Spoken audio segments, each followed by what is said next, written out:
Well, good evening, everyone. Welcome back to the Fort Harrod's Little Caesars Bowl. Second game here tonight, John Hardin in Mercer County. Gary Ball with Mike Meehan, William Warfield, and, of course, Corey Rayner. Looking forward to the second game tonight. Mercer County comes in, a team that's trying to rebuild on last year's team. And John Hardin struggled the last few years, but they're a team to be ranking with some good athletes. What do you expect here, Coach, in this Mercer County-John Hardin game? Well, I tell you what, this is about the right time to start a game. It's close to 8 o'clock, early game. This is the first game of the season for both teams. There's going to be some mistakes. The field might be a little damp. But I honestly think this is going to be a real battle between these two teams. I think John Hardin, you're right. They struggled some recently, but, they're a good program, a good football team, a nice school, too, down Elizabethtown way. Yeah, it is a good school, and the David Buchanan's a coach of Mercer County, and I tell you, they're not any better human beings than David Buchanan as far as a coach of Mercer County. Yeah, he's a great guy. He's going to be great for the kids. He's going to help them learn the correct way to play football and to live a life. But he's also a really good tactician, and I don't expect them to make many mistakes in their offense and their defense. On the other hand, Mercer County, they're tough. I mean, they're just, I've always felt like that Mercer County, the Harrodsburg connection between them, the Hogs, and Mercer, they're just tough people. They're tough kids, tough parents. They know how to play football, and they love it. They play football for the love of football. They do, and both teams' captains are out at midfield right now going through the proverbial coin toss. And, Coach, you got the officials for tonight's game that are doing this game. They took them back up there. Okay, so they got them. We'll get them back. Unfamiliar. We'll take a look at some of the starters here tonight for Mercer County. Let's look at their offense. Richie Macias will be the center, 5'11", 245 sophomore. Blake Russell, a left guard. It'll be Gunnar Pfister on the right side, 200-pound junior. Jesus Garcia, so you got Jesus on Jesus. Well, I'm talking about David Buchanan told me I got Jesus. He said I got Malachi, so I got all the Bible he's got all the Bible covered, he said. No, he's got Noah at left tackle, Noah Sewell, so that's what I'm talking about. Good grief. 6'1", 280 junior. Blake Russell, the left guard. That's funny. Landon McGinnis is the tight end. John Logue is the wide receiver. And did you catch the one to toss, Coach? No. Okay, we'll tell you when we come back. Easton Cornauer will be the fullback, 6', 190 senior. And the quarterback is Kalen Drakeford, the 6'4", 185-pound junior. Good-sized quarterback for Mercer. Bryce Yeast is the running back, 6'1", 205 junior. We'll see Dunn back there some as well. So that's your offense for the Mercer County Titans. John Hardin, they will counter on the defense with Isaiah Reed, Dan Hutchinson, Ben Brown, Dan Hope, and also Grider will be It'll be Nick Surley at linebacker along with Darian Camry, Trevor Nelson, Matt Valletta will be a linebacker. Then in the secondary, it'll be Willie Johnson, Shelby Gosnell, and Deshaun Johnson. So those are some of the players that will be on the defensive unit. We'll check the offense for you for John Hardin. It just about set for football. First game tonight was won by Boyle County in the Fort Harrod Little Caesars Bowl. They scored late in the ball game to pull it out 35-21, but it was a 28-21 ball game for most of the second half. Yeah, it was. It was 28-21 at halftime, and right before half, Ballard intercepted a ball and ran it back for a touchdown, and was called back because of roughing the passer. And that might have turned the whole game around. But Boyle is a tough football team. I expect they'll be right there in the running for the state championship. I agree. Josh Smith, the 255-pound junior, will be at center. The right guard will be Carson Grider. Left tackle will be Chance Hutchinson. Right guard will be Cameron Brown. Right tackle will be Ben Rochford. The wide receiver, Andre Love Pendergrass. Ex-receivers, Darian Davis. The wide receiver, Joshua Garrett. We've got Damian Hodges and Jalen Springs in the backfield, and the quarterback, Justin Russell.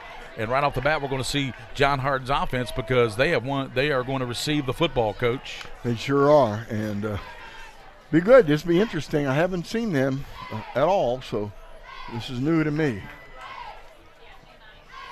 Back deep to the far side is Garrett. The young man to the near side is covering up his numbers right now. He's got his hands up straight above his chest. We're not sure what his number is, but it'll be Mercer County kicking off. Taking all day to get out there. Sure are. No hurry, are they? Nope.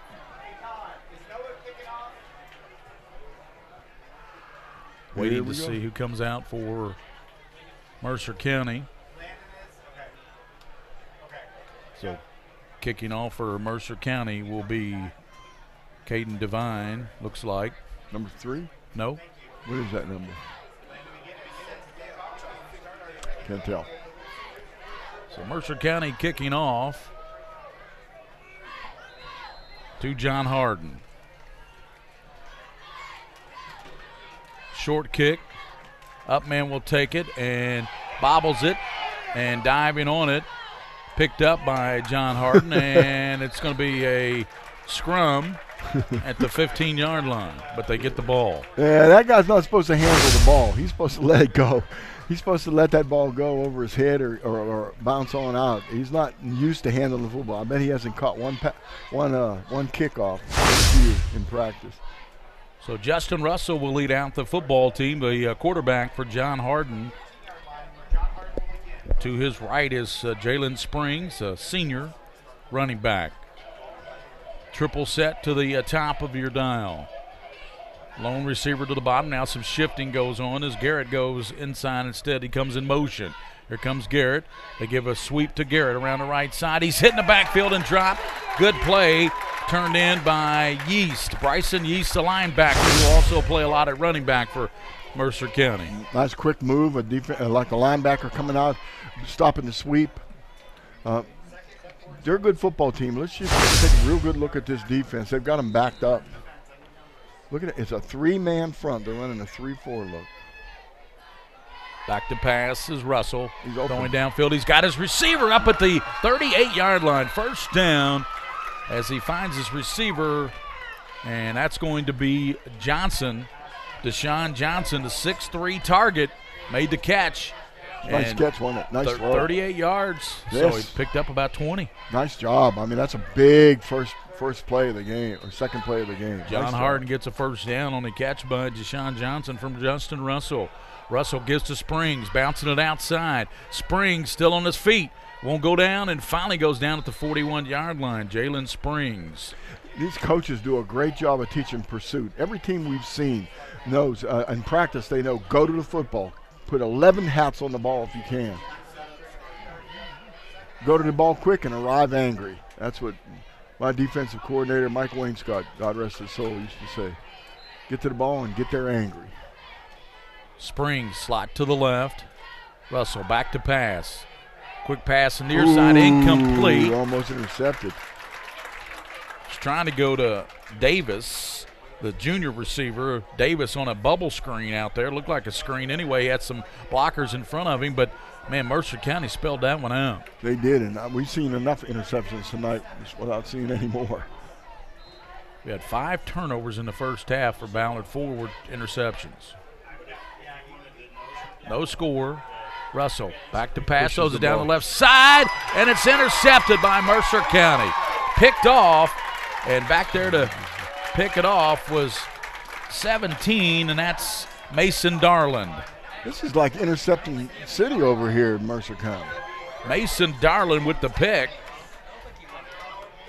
And, man, how did he come up with that pick, Coach? That was acrobatic. I mean, he caught that over the shoulder, or did it bounce off the player from John Hart? I'm not sure what happened. It was definitely moving around in there, so it was another one of those things where the defensive player just stole the ball.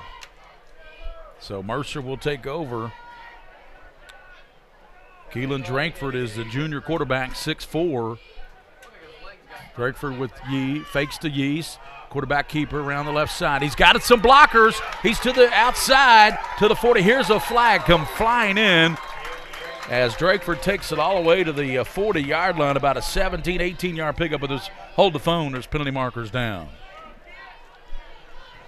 Well, I tell you, he was just following an entourage out there, Coach. Yeah, Joshua Garrett made the tackle. That's holding against Mercer, so bring it back. Made a really good tackle on the sideline, but you're right. That was an interesting formation. We'll see if they come back with that. They're in a shotgun formation, but they have what's called what I call a short back. and that is they bring a fullback in, but he's not behind the center. He lines up over the guard or in the gap between the guard and the tackle. He becomes a blocker. And you know what you can do with that guy? What? You can lead around the corner like they just said there. What'd you call that, a short block? Short back. Short back. You can lead around the corner, but you can also use him as a trapper and can block backside and run a little counter action. I like the formation. I've used it before. There he is again. See the short back? That penalty makes it 1st and 10 at the 38. Drakeford, the quarterback, takes a snap, gives the yeast up the gut, still driving those legs, and gets about 5 yards. It's kind of like an offset I guess, but the fullback's offset, and big guy. Let's get his number and take a look at his size. Is he in there? He's on the other side now. Different look. Fullback Cornhour takes it. Very little gain. Be about 3rd down and about 5, Coach. Bringing a couple subs in. Number 17 coming in the game. Malachi Yulee was in there that time at running back. And Cornhour.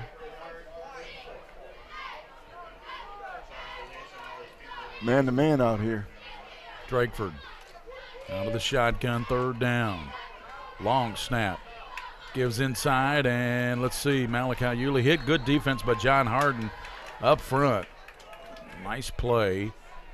They clogged it up. That was Reed. Reed did a good job of stuffing that play and forcing a 4th down, so Mercer will have to punt the ball away to John Hardin. John Hardin will send Garrett back deep to return this punt.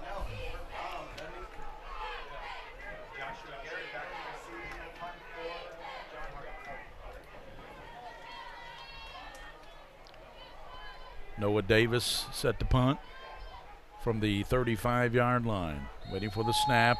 Too much time. Yep. Yeah, they tried to read the defense to see if they needed that extra blocker inside. By the time they got him moved inside, they had ran out of time. That'll move Noah Davis back a little further. And also that'll put another return man back deep. Garrett's back deep.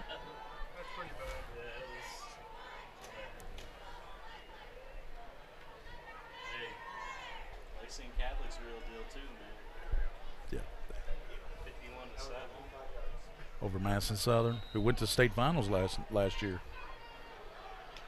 4th down. Davis, long snap, gets it, and the punt straight up. No. Not a very good punt. It bounces away, and it's come to the 45-yard line. That's where John Hardin will go to work offensively. So Davis's punt from the 39. So what is that, 17, 18-yard punt? Yeah, I think so, yeah. Woo, man. We've seen some problem with punters lately.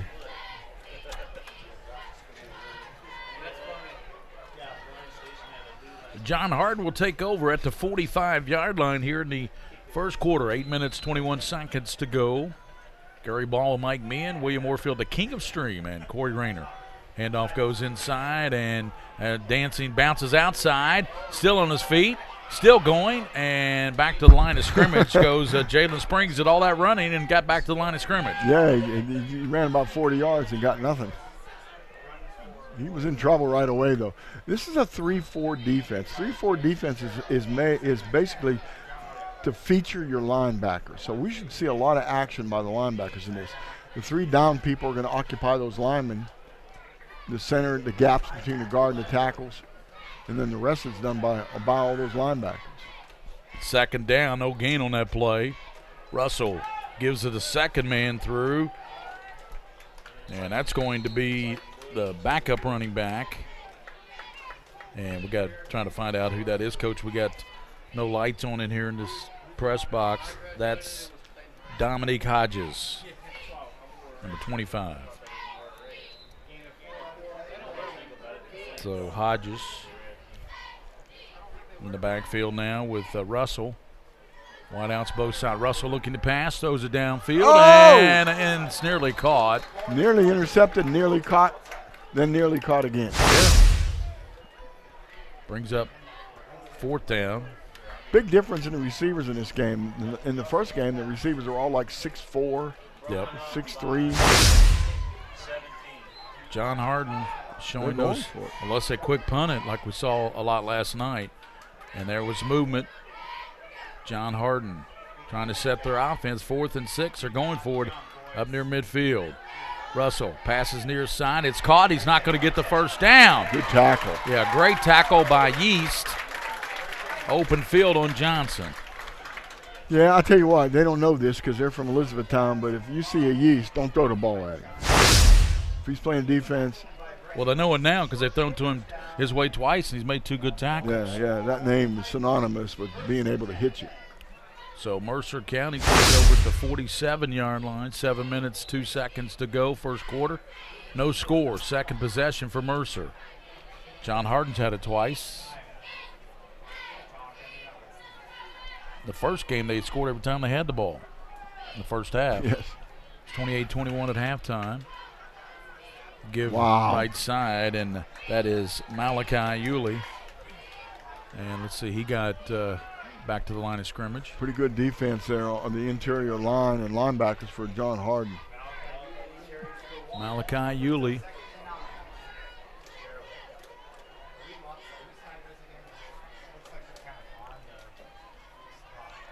Kokenauer's in there at the fullback. He's lined up and fake now, going to the left, sets, throws it incomplete. Trying to go out in the flat there as he tried to hit looked like Landon McGinnis, the tight end. He was open, Coach. I'm sorry, but he was the open. pass was at his feet. Well, he was under a lot of pressure. The quarterback was under a lot of pressure and threw it low. It's tough. You got to get that ball off. You got to hit the receivers. What did Lexington Catholic win? 50-7, 51-7. Lexington Catholic a 51-7 winner over Southern. LCA leads Wagner 14-0 at the end of the first. Drakeford rolling, setting, throwing, and it's caught. And then a big hit put on over there, far side of the field. Catch was made, and the catch was made by Lane Horn. And did you see who made that hit over there, Coach? Yes, 21. So the hit was put on by John Hardin. I'm going to have to turn some lights on in here, Coach. Jaden Springs. Yep. Springs, a senior. At the 42-yard line, first down and 10 now. Horn goes in motion, now sets up to the left side. Drakeford. Fullback dive. Hand off to the fullback, Kokenauer, and he gets good drive to about the 38-yard line. That was pretty nice.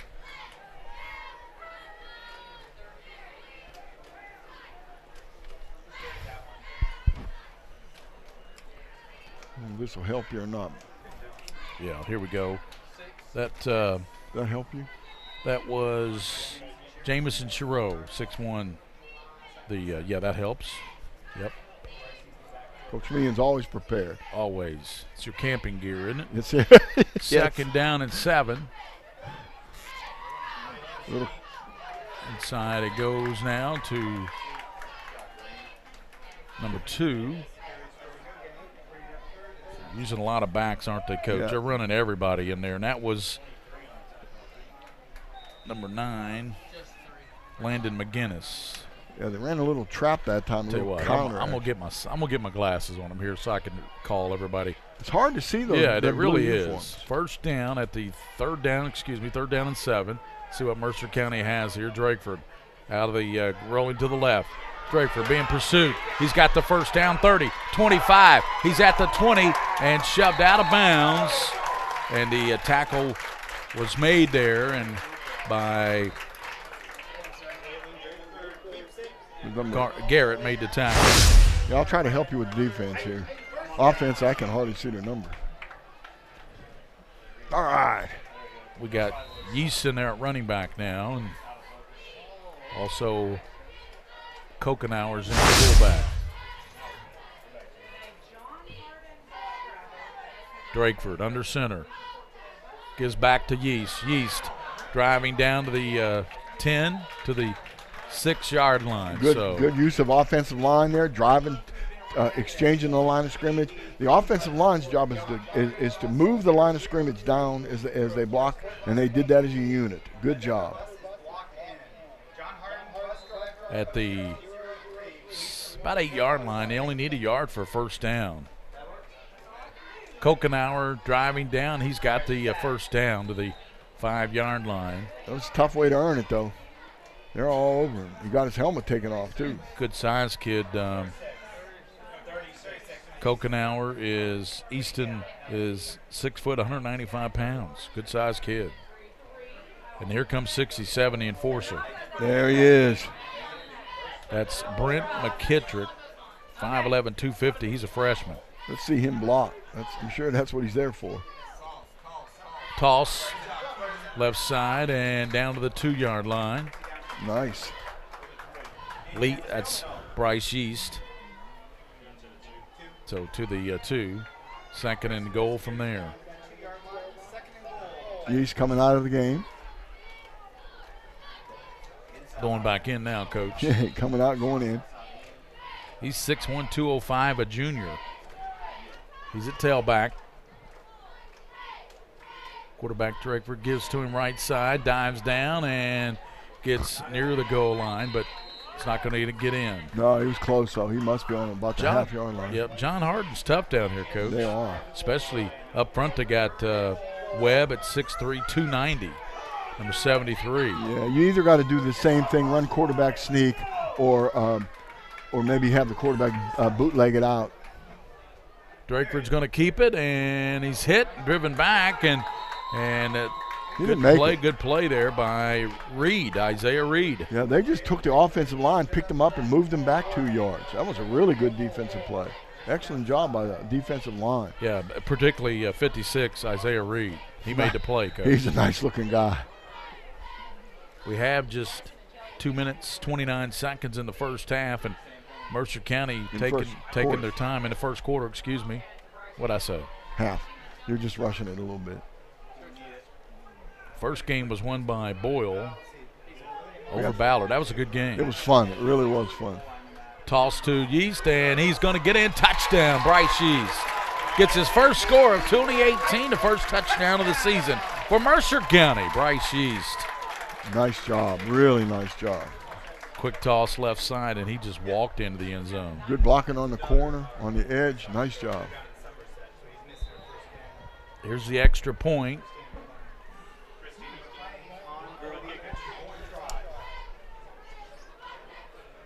Is this a girl kicking? That's what I'm trying to see. Yeah, I believe that is a girl kicking. Number 90. 91. Placement bobbled. Oh! And it won't go. So that was Christina McLean. Christina McLean was the kicker. That wasn't her fault. No, it wasn't her fault. And that holder picked the ball up and said he's going to run it. Yep. He She said, go ahead. He said, it's all yours. So with 2:09 to go in the first quarter, Mercer County strikes first on a Yeast 2-yard TD run. They lead 6-0. The point after touchdown, no good. We'll be back on the White Gold Anchor Game of the Week, Mingua Beef Jerky, high school football.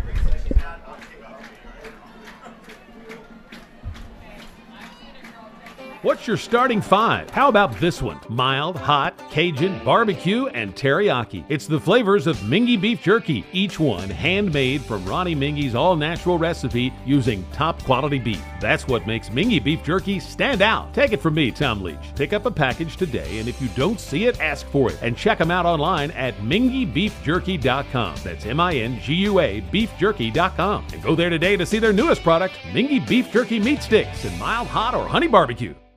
At White, Greer, and Landon McGinnis will tee it up. Mercer County has struck first. They lead 6-0. And Garrett and Springs back deep for John Hardin at the 15 to return this kick for John Hardin. They're down 6-0 to Mercer County here at Alvis Johnson Field. Short kick. Upman will take it at the 31-yard line, calls a fair catch. Smart. That was taken by the up man. Yeah, that was pretty smart. That's a good way to handle Yeah, the football. that was Will Kaysen. Way to go, Will. Good decision. So first down.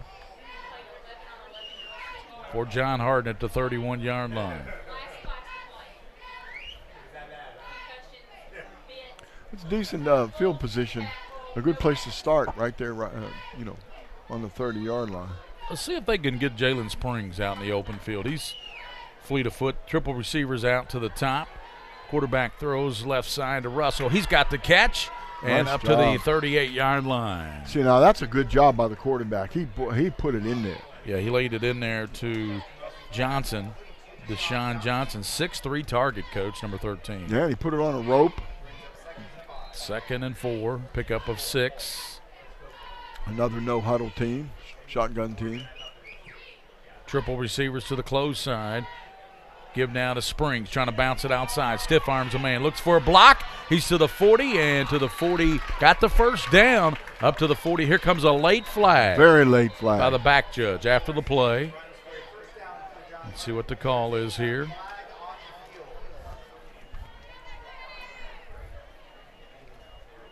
Looking for his flag, comes over and picks it up. Holding against John Hardin. Well, I'll tell you who it wasn't on. It wasn't on Andrew Davis. He made a great block out there to Springy. Well, that's tough, man. It was 2nd and short. It's going to move way back. Now they're back to 2nd and 10, almost 11. They would have had a first down up at the 44-yard line. Yeah. Instead, that comes back, and Justin Russell will go back to work. He's a 6'4", 190-pound senior quarterback for John Hardin. Good size, young man. Yeah. 2nd and 9. Russell, and flag down. Do they have a motion penalty? No. It's pointing to the defense. Somebody line up off sides, maybe? I don't know. Encroachment. Let's see. Minute 25 here in the first quarter. Mercer County leads 6-0. There must have been something going on because they Over John Hardin. They didn't. There wasn't any penalty. They didn't move the ball anywhere. Just kept it where it was. No. So back to pass Russell.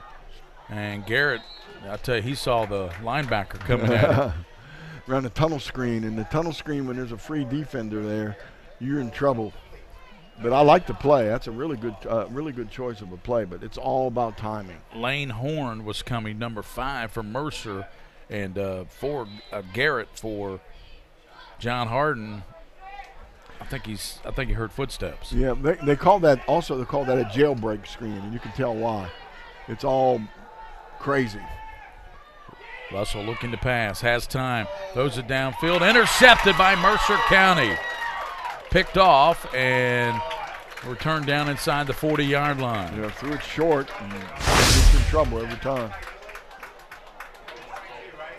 Boy, we've seen a lot of interceptions tonight. 22 intercepted it, 21 picked it up. So 22 intercepted it for Mercer. That is Malachi Yulee. He intercepted it. But he dropped it and was recovered by who, William? 21. Who recovered it? 21. Yeah, 21 picked it up. So 21, and that would be Dylan Warren. Warren picked it up. That was heads up, Coach. Yes, it was heads up. Got a few extra yards on it. Pretty good. First down for Mercer on that second pick of the ball game for the Titans. Drakeford under center.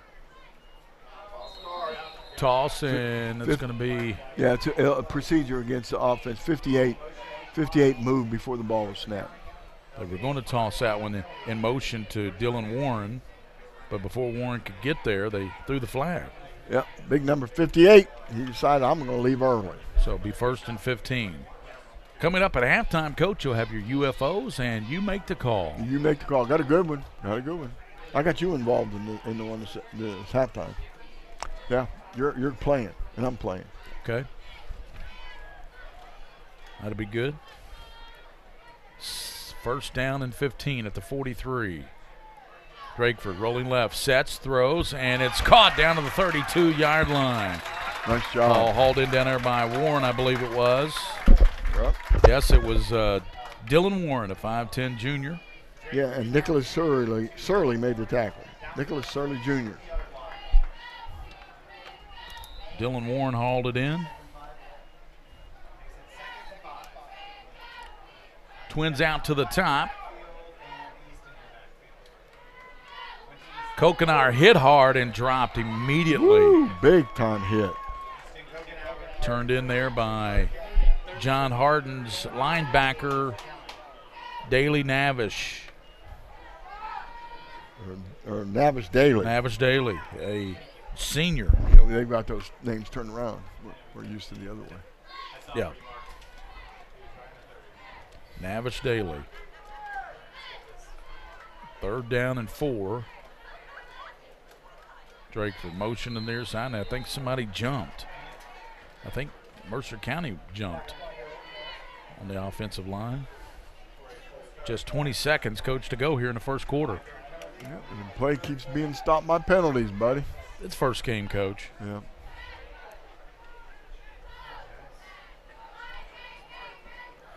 Coach Donald Smith pacing the sideline down there. Donald Smith, a longtime coach in Lexington, coached with me running backs at Dunbar and Lafayette for a while. He's a super person, super coach for Mercer. 3rd and 8. Yeah, you're going to let it go. Yeah, Drakeford's going to let the clock run out here in the first quarter. First quarter comes to a close, and Mercer County will take a 6-0 lead into the second quarter here at the Little Caesars Fort Harrod Bowl in Mercer County. Alvis Johnson Field, 6-0. Mercer County leading John Hardin when we return on the Mingua Beef Jerky High School Football Game of the Week. At White, Greer, and Maggard Orthodontics, we believe that greatness is in the details. Each decision we make is for the benefit of our patients and our community. This means using industry-leading technology to help you achieve your goals and uncover your perfect smile. Our precision and efficiency results in an experience that is both pleasurable and affordable. White, Greer, and Maggard Orthodontics, applying precision and elegance to your smile. I wanted to get back on the basketball court. I want to get back to the ref I used to be. I want to get back to gardening.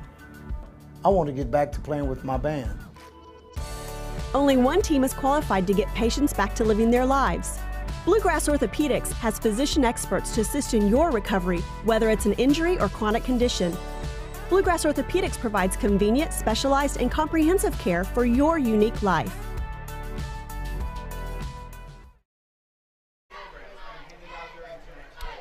And Mercer County with the football to start the second quarter. It'll be 3rd down and 8, coach. And they've got it about the 35-yard line. And what will Keelan Drakeford have for us here? It's a big down right here. They may go for it on 4th down this far. Malachi Yulee in there to running back. Drakeford rolling right, gets a block from him. Being chased, pursued, and tackled at the 30. He's got the first down, though. Yeah. Good effort. He was tracked down from behind there by the young man that we've talked about, Navish Daly. But I tell you what, Daly tracked him down, but not before he got the first down. Yeah, that was a run all the way. That wasn't any semblance of a pass. Quarterback sweep. He held the ball up like he was going to throw it, but all the receivers were blocking downfield. First down, Kokenauer, and he is going to be dropped after a nice pickup. Tackle made there by Brown, Ben Brown. Well, Kokenauer's a bear, man. He really hits up in there hard. Oh, yeah. He has his shoulders over his feet, and he's pushing forward the whole time. Yeah, coach, he runs a lot of backs in there. Malachi Yulee in motion. Kokenauer behind the quarterback, Drakeford. And John Hardin jumped off sides. There's no reason for that. The guy over the center or looking at the center or looking at the ball has no business jumping off sides. None. Come on, John Hardin.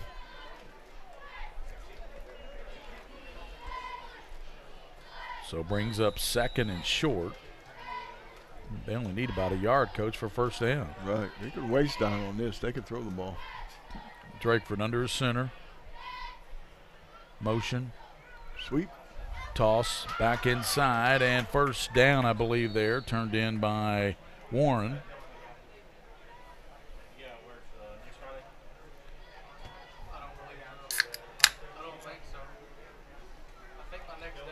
Gary Ball's up here hydrating. If you heard the pop, you open one of those Sprites, trying to get some liquid in there. It's hot in here. There's no ventilation. No. Need a fan in here or something. So we are 10 minutes, 44 seconds from halftime, and still 6-0 Mercer County. Quick pitch around the right side, and running hard is Malachi Yulee. Takes it down inside about the 10. Yeah, 56, pretty nice job of coming across. That's Isaiah Reed, Coach. Isaiah came across and tripped him up. They're really good-looking defensive players. Yeah, John Hardin's got some athletes, don't they? Yeah. Second down and 6 for Mercer. They lead 6-0 here. Gary Ball with Mike Meehan and William Moorfield, a King of Stream with Corey Rayner, former Mercer County Titan, on that undefeated state championship team. He gives left side down, and good drive to the 5-yard line. This is a really good drive. They've taken the ball right down the field. Yeah, that was Dunn. So they brought Dunn in there, Braden Dunn. That's the 5th running back we've seen carry the ball tonight. Not a bad idea when it's keep hot them, like keep them fresh. Yeah, Keep those legs going. When you got the horses, use them. 9 minutes and 48 seconds to go before halftime. Mercer is putting together a good drive here. They're first and goal from what, Coach? Inside the 5? Yes. Drakeford under center. And he gives to Dunn, and does he get in? No, he gets to the 1-yard line. He's hit hard there, knocked down short of the goal line. Number 32. That's that same guy, Coach, we talked about, the guy with 2 first names. Right. Navish Daly. Navish Daly, nice job inside.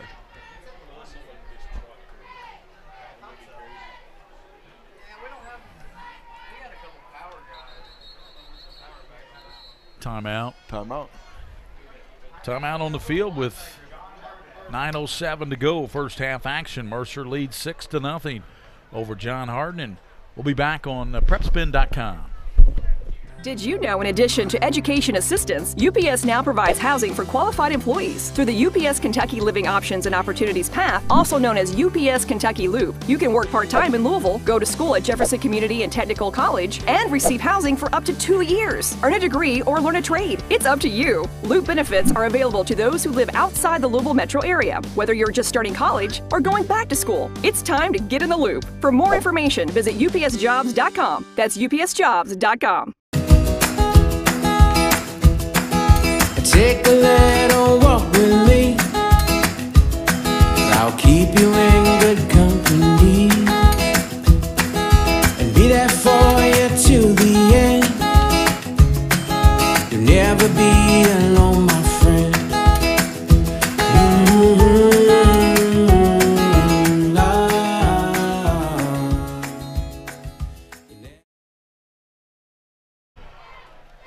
Drakeford takes the snap. Goes left Dunn, and he gets in for the touchdown. Untouched. Touchdown for Braden Dunn, and it's 12-0 Mercer County. Yeah, we'll get to see the kicker again. I watched an episode of a TV on show that we love on TV, named it's called Last Man Standing. Mm-hmm. And their daughter was a kicker on the football team, and she was mad because they called her the female kicker.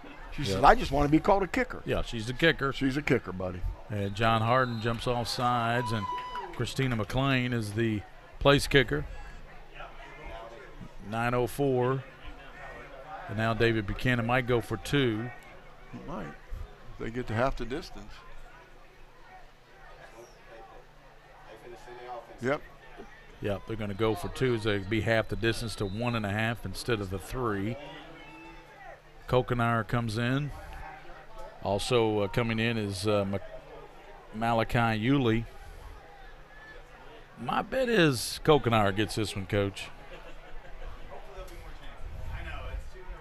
Drakeford under center.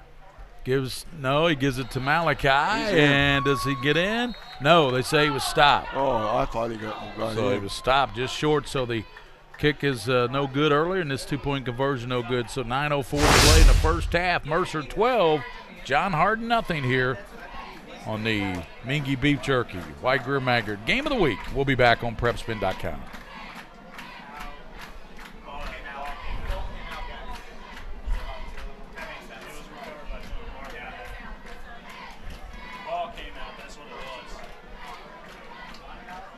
Hi, this is Gary William Ball for said the Crown ball Trophy came of out, that's what Lexington. happened. Crown Trophy offers youth sports awards, corporate awards.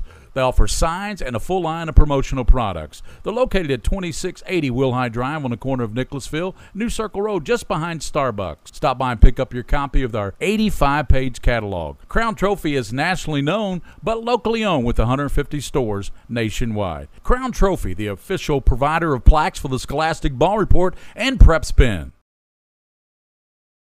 I'm on a fixed income. Welcome back here to Mercer County. The Titans on top, Coach, 12-0. They couldn't get the kick to go to they couldn't even get it off because it was misplaced by the handler, and then the two-point conversion is they fumbled the ball before they crossed the goal line. Yep, 12-0. You're going to be chasing two-point conversions the rest of the game now. Back deep to the near side is Davis, Dorian Davis. To the far side is Springs. Waiting for this kick coming now They don't by have a ball yet. Landon McGinnis. Yeah, they need a football. They get it out there. Little disorganization here, you know. You gotta have a football to play football.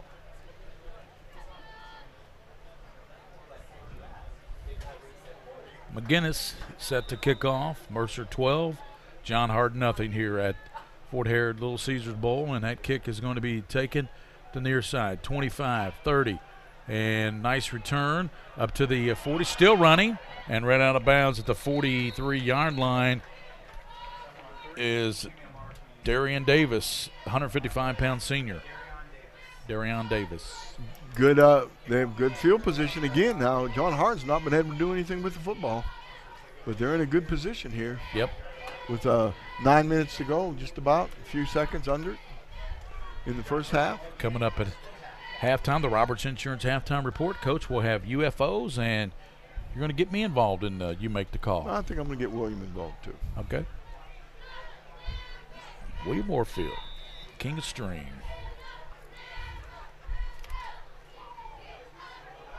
Handoff, and driving this way is Springs.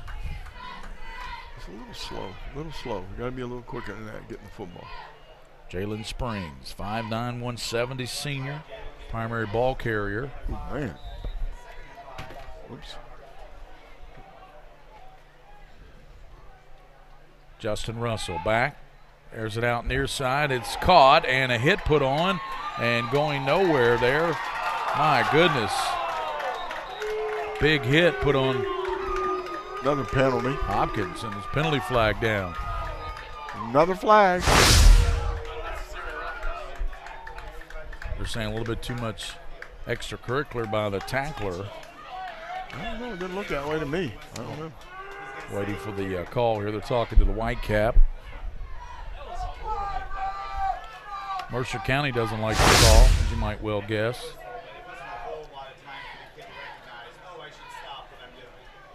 Waiting for the Whitecap. Personal foul.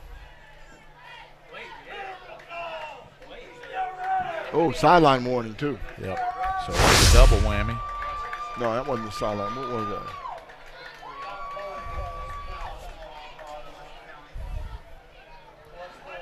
I think we'll try to start miking these officials up in the future, Coach. How about that? Yeah, it was a sideline warning. Yep. I think. Or it could have been, what's this? Unsportsmanlike conduct. It's funny. If the official holds his hand straight out and circles him, it's unsportsmanlike conduct.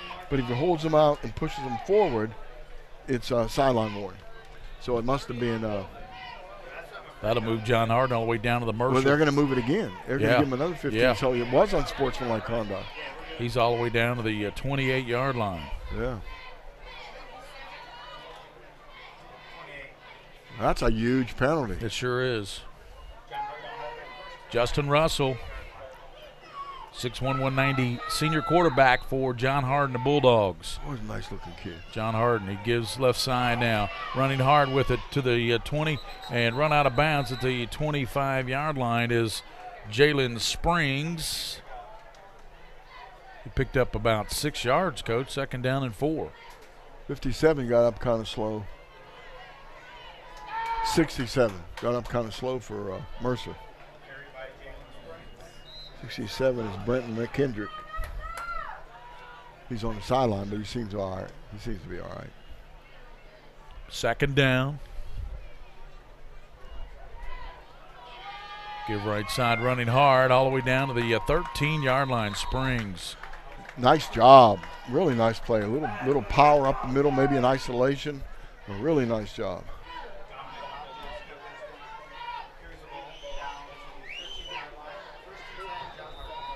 Dominique Hodges. So Hodges ran that time for Jalen Springs. Picked up good yardage. 1st down. Hodges shifts. Now they he shifted twice. Put him in motion. Hodges dances, and he's going nowhere. Knocked backwards. Ooh, I don't understand that. I really don't. It was, I don't know. They kind of got confused on who's going to carry the ball, switching back and forth. 12-0, Mercer County on top. Gary Ball with Mike Meehan. William Warfield producing on PrepSpin. Corey Rainey are handling our video. 2nd down. No gain by Hodges that time. They give to Dominique again. He's dropped immediately. What a good play there. Turned in by Yeast, the linebacker. Don't run at Yeast. Bryson Yeast. Good size by Yeast. 205 and a junior. So 3rd down and 13 for John Hardin. 6 minutes and 55 seconds to go in the first half, and they find themselves trailing 12-0 to Mercer County.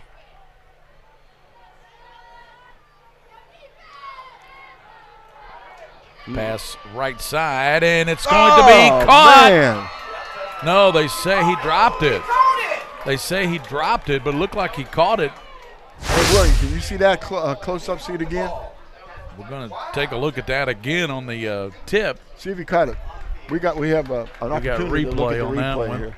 And there it goes in the end zone, and the young man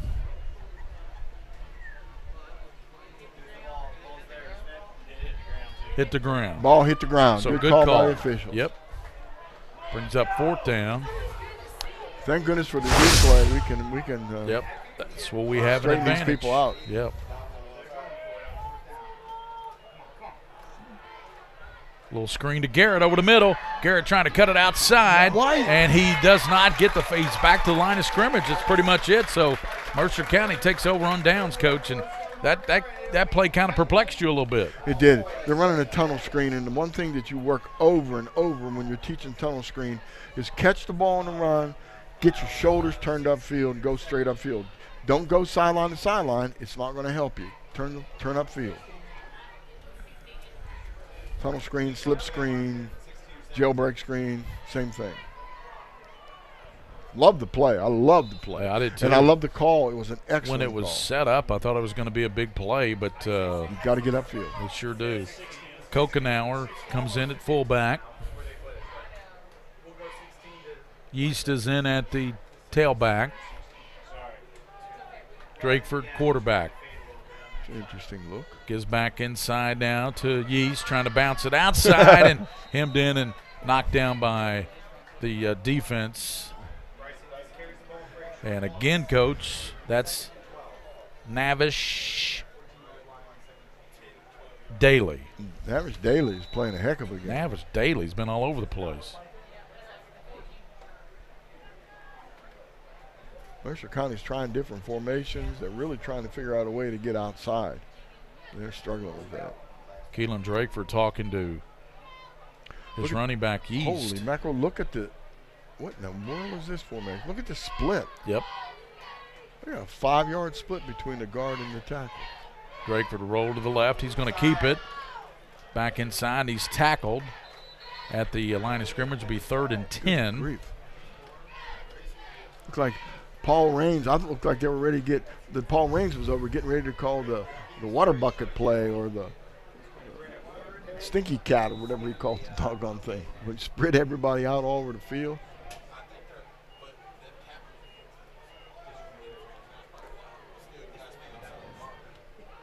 It's 3rd down. I tell you, there's 5 minutes to go in this half, and both teams are kind of stymied right now, offensively at least. Mercer County up 12-0. They've missed the point after and then 2-point conversion. They fumbled into the end zone.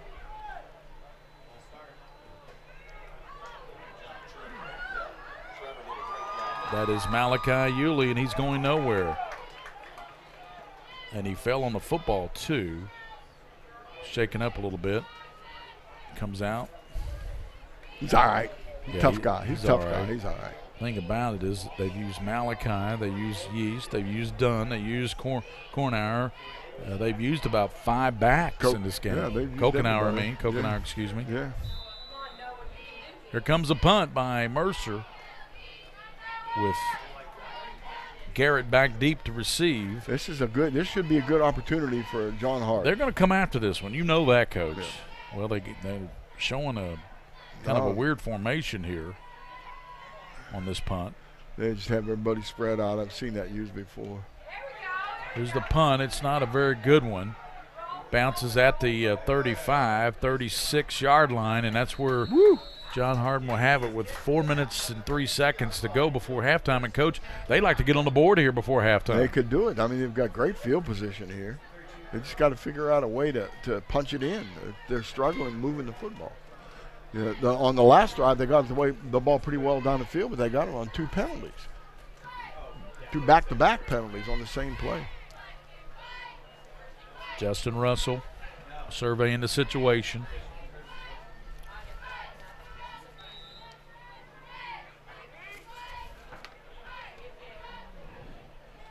Springs, the lone back, gets the Springs up the gut. Springs to the 30, 29. Good run there by Springs. Yeah, pretty good run. Picked up about 8 yards. He's moving the ball pretty well. The way he's running, he's keeping his feet moving. We got a timeout. Somebody hurt. Yep. Injured player from Mercer County. Jalen, a 5'10", 170-pound senior running back for John Hardin. Picked up 7, 2nd and 3. 3:47.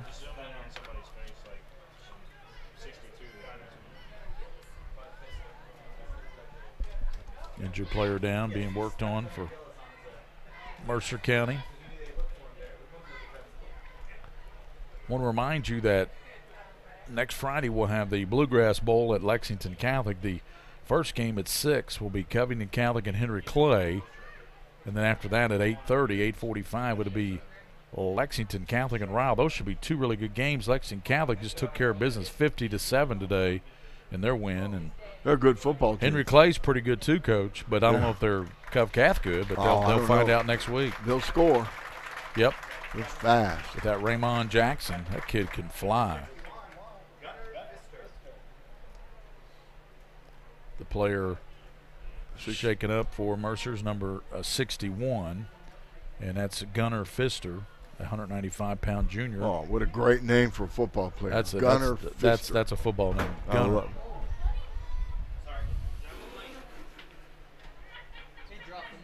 Second down and 3. That was a mic drop by the PA guy.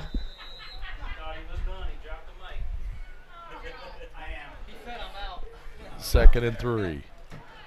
Russell gives to Springs right side. Springs spun around and knocked down. He gets close to the to the first down marker. Yeast in there on the stop. It was Bryson Yeast. Boy, Yeast makes a lot of plays from that outside linebacker position for Mercer. Yeah, I'm sure at halftime, Coach Buchanan's going to say, "Oh, look, guys, we got to put a helmet on Yeast. Wherever he is, we got to put a hat on." Yeah. We got to interfere with him so we can't get to the football. Yeah, because he's just flying around the field right now. Oh, really? Twins to the bottom. Russell Passes, and it's caught. And if he comes back inside, he's got a first down. He's still dancing. Comes in there, gets a block, comes back, and he's going to get the first down with the second effort. And the catch was made by Davis. Darian Davis got the first down. He ran around everywhere. Yeah, he ran about 100 and got 5. Got the first down, though. That's what's important. 2:55 to go, and boy, could John Hardin here in the first half really use a score. They're down 12-0. Yeah, they need to get something on the board for sure. Russell out of the gun, gives inside to the hard runner. You know who that is, Coach. You know who that is. You know you've called his name 100 times tonight. That is Navish Daly. Navish Daly, and heck of a tackle out there, too. Got in on the tackle was, again, Bryson Yeast. Navish Daly now in there at fullback. We've called his name a number of times on defense. 2:10 to go in the first half. Back to pass, penalty marker down. Here's a pass toward the end zone, and it's going to be knocked away by Mercer County. And there is a flag down. It's going to be against John Hardin. Yeah, illegal motion. Illegal shift on the part of the offense. The illegal shift normally means a running back move before the ball snapped. You're allowed one guy moving, but if you move toward the line of scrimmage, it's a penalty.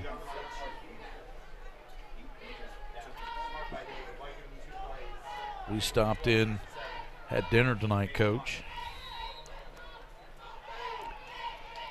We did, thanks to a good chicken dinner.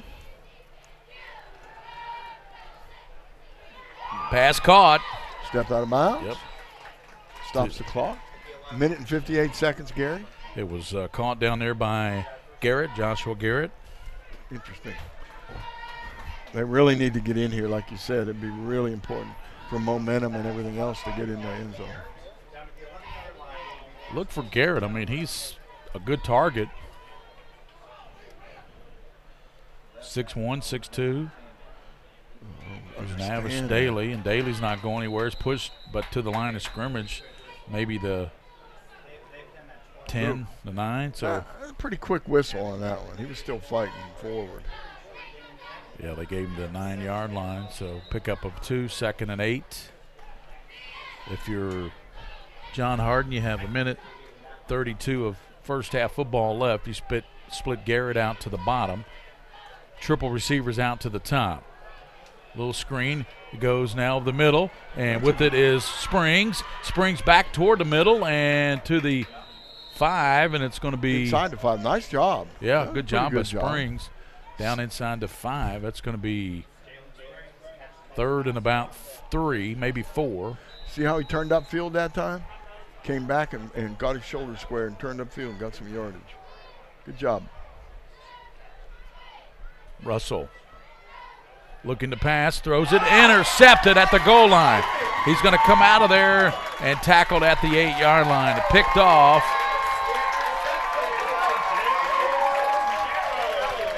Threw it right to him. Chereau with the pickoff. Well, that hurts because you had momentum going into the end zone there. Could have make a big difference at halftime, knowing that you had that score right before the half. That's a big mistake. Mercer County gets the interception by Chereau and hold off that. I tell you, John Hardin had a golden opportunity there. He did. Mercer County.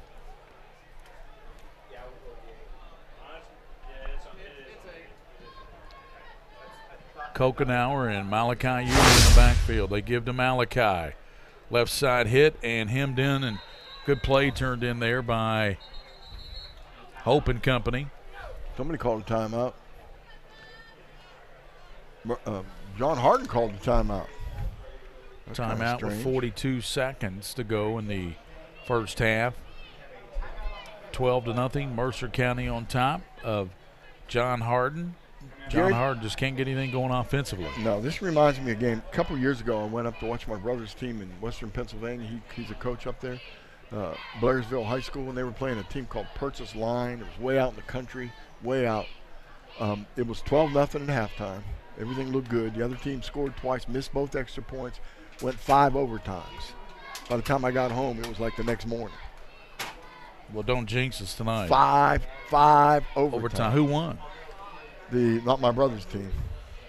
The other team. Could have gone either way, though. You know, those after the third overtime or whatever, you have to go for 2. Yeah. And it was crazy. So Drakeford under center. Long count. Slides right. Oh, don't do that, buddy. Yeah, almost hitting the end zone, coming out of there, and for some reason runs out of bounds. Yeah, could have stayed in bounds, kept the clock going. That's 2 boo-boos right there. It almost was a safety. Haven't seen a safety this year. Keep the clock running. He was out of bounds. He was definitely out of bounds. They ran about 8 seconds off the clock, and he was out of bounds. I don't get that.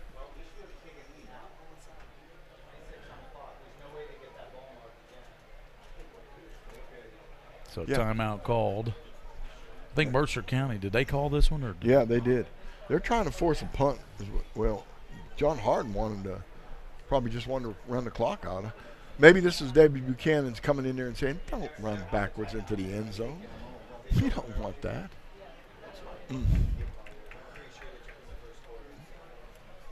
Everybody's playing good defense now. We're not getting the offense that we expected in the first half. The only rain we got tonight was at halftime of the first game. It was 28-21 Boyle County over Ballard at half, and it just poured the whole half. And right when we came out for the second half, it stopped raining, and we haven't any more rain tonight, Coach, so far, knock on wood. Yeah. Got lucky last night on those games with Henry Clay and Tage Creek and Bryan Station Lafayette. It was a beautiful night for football. It was gorgeous, and it ended up pretty nice here, too, just really hot and humid. Yeah, I'm glad we got the fan on us now. Drakeford will just take one knee and let the clock run down to 21 seconds, and it's going to run out, and David Buchanan will take his team into the locker room.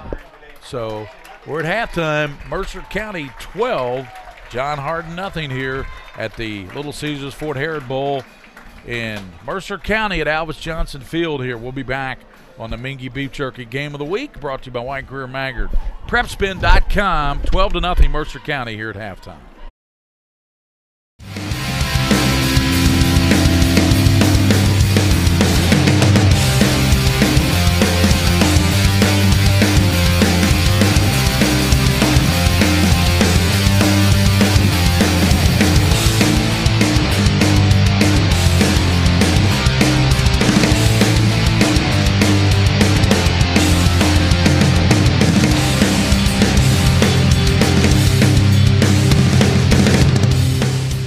What's your starting 5? How about this one? Mild, hot, Cajun, barbecue, and teriyaki. It's the flavors of Mingua Beef Jerky, each one handmade from Ronnie Mingy's all-natural recipe using top-quality beef. That's what makes Mingua Beef Jerky stand out. Take it from me, Tom Leach. Pick up a package today, and if you don't see it, ask for it. And check them out online at MinguaBeefJerky.com. That's M-I-N-G-U-A beefjerky.com. And go there today to see their newest product, Mingua Beef Jerky Meat Sticks in mild, hot, or honey barbecue. At White, Greer, and Maggard Orthodontics, we believe that greatness is in the details. Each decision we make is for the benefit of our patients and our community.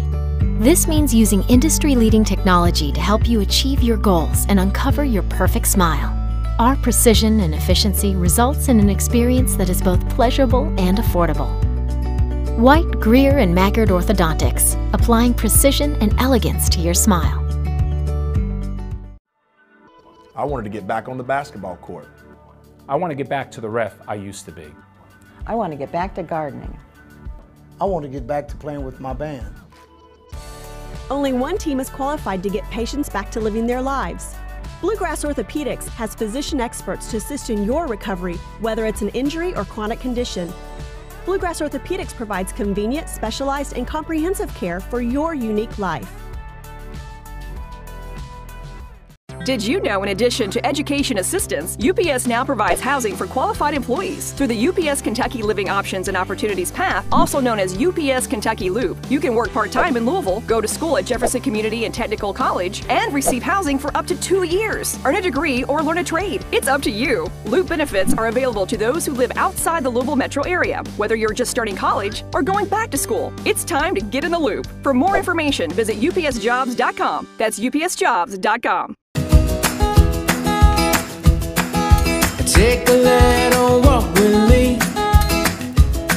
I'll keep you in good company and be there for you to the end. You'll never be alone, my friend.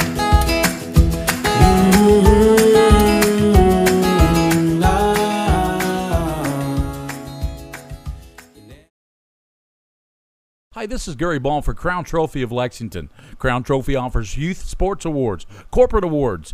They offer signs and a full line of promotional products. They're located at 2680 Wilhite Drive on the corner of Nicholasville, New Circle Road, just behind Starbucks. Stop by and pick up your copy of our 85-page catalog. Crown Trophy is nationally known, but locally owned with 150 stores nationwide. Crown Trophy, the official provider of plaques for the Scholastic Ball Report and PrepSpin. I'm on a fixed income. Credit cards help me balance the money that's coming in and what I need to live on. I've thought about bankruptcy, but how am I supposed to pay for it? Sometimes the people that need help the most are the very people who can least afford it. We've come up with a way to get you started for less. Start your bankruptcy for as little as $78 now. The consultation is free. In Lexington and now in London. I work really hard, but I don't make a whole lot of money. And now, my hours are being cut back at work.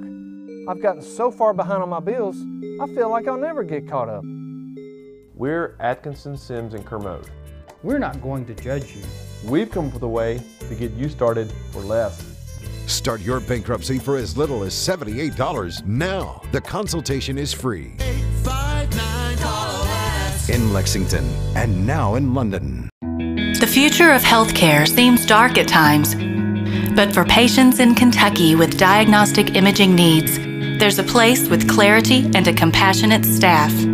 Lexington Diagnostic Center and Open MRI provides quality patient care while saving you hundreds to thousands of dollars as compared to hospital-based centers. Remember, for your medical imaging needs, you have a choice. Lexington Diagnostic Center and Open MRI. I work really hard, but I'm struggling to pay my bills on time. I've gotten pretty far behind and I don't know what to do. Is this happening to you? We're Atkinson, Sims, and Kermode. Bankruptcy could be your best solution. We're here to give you a fresh financial start. Start your bankruptcy for as little as $78 now. The consultation is free. In Lexington and now in London.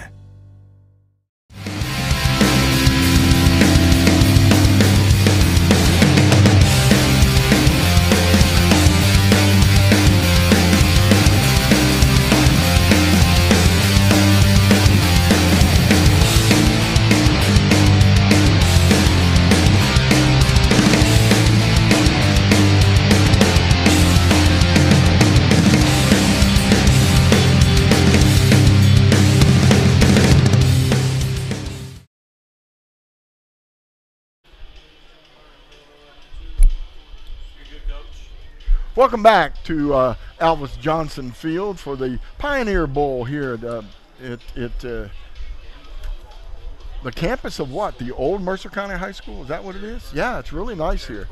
This is the Robertson Insurance halftime report.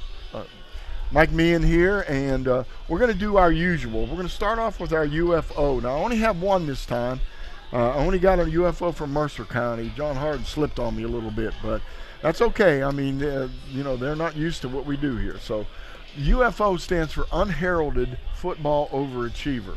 And what I found out was many years in coaching, that not only your football team and your coaching staff, but there are so many people that help out your team, that do so many things for you. But you know what?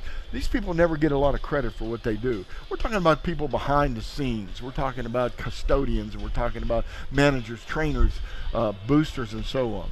So we call each coach and we ask them to send us a name and some information on somebody on the football team who gives a whole lot to the program and doesn't get a lot of credit for what they do. We call it the UFO, the unheralded football overachiever. Coach Buchanan jumped on this right away. He says that his UFO is Brian Sims. Brian Sims is invaluable to the football program, he said. He's in charge of marking the field. Listen to this, Gary. Brian Sims marks the field, handles the concession stand for every home game, and Coach Sims, he's also an assistant coach, does, as Coach Buchanan says, does a million things to help the program. Brian Sims is one of those guys behind the scenes that you'd never notice. He coaches on the field, he does concession stands, he marks the field, probably cooks the pizza, he probably does everything. Guys like that are invaluable to a football team, and Coach Buchanan wanted me to make sure I said thank you to Brian Sims from the entire football program at Mercer County High School. The Titans have found the Titan in Brian Sims. So our UFO for the day, this game for Mercer County is Brian Sims. Now we're going to go with our new thing that we're doing this year called the rule of the game. You make the call. So what we're doing is we're covering different rules that sometimes can be confusing. And we sit up here, and I spent some time sitting in the stands, and I have heard so many times the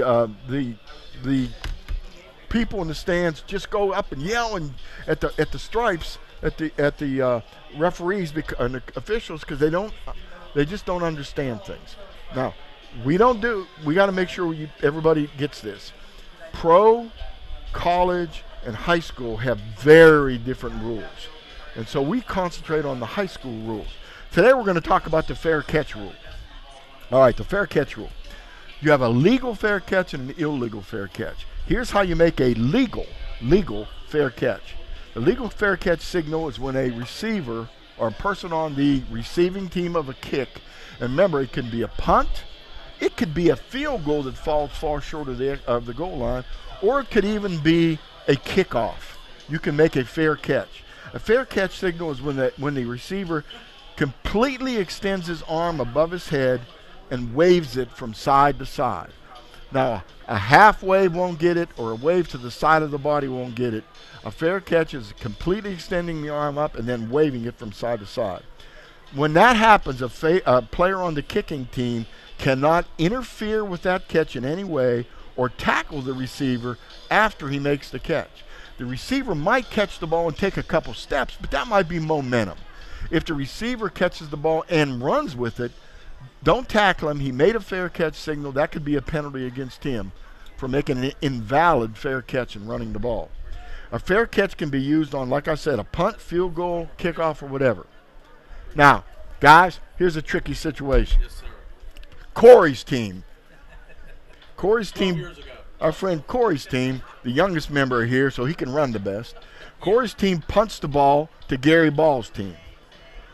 Gary is standing alongside of his other return man, William Warfield. All right? Gary catches the ball without a fair catch and runs and starts to run the ball. But William, who's a good 10 yards away, makes a fair catch signal. William makes a fair catch signal. Gary starts running, and Corey completely devastates him and makes the tackle because Gary's running the football.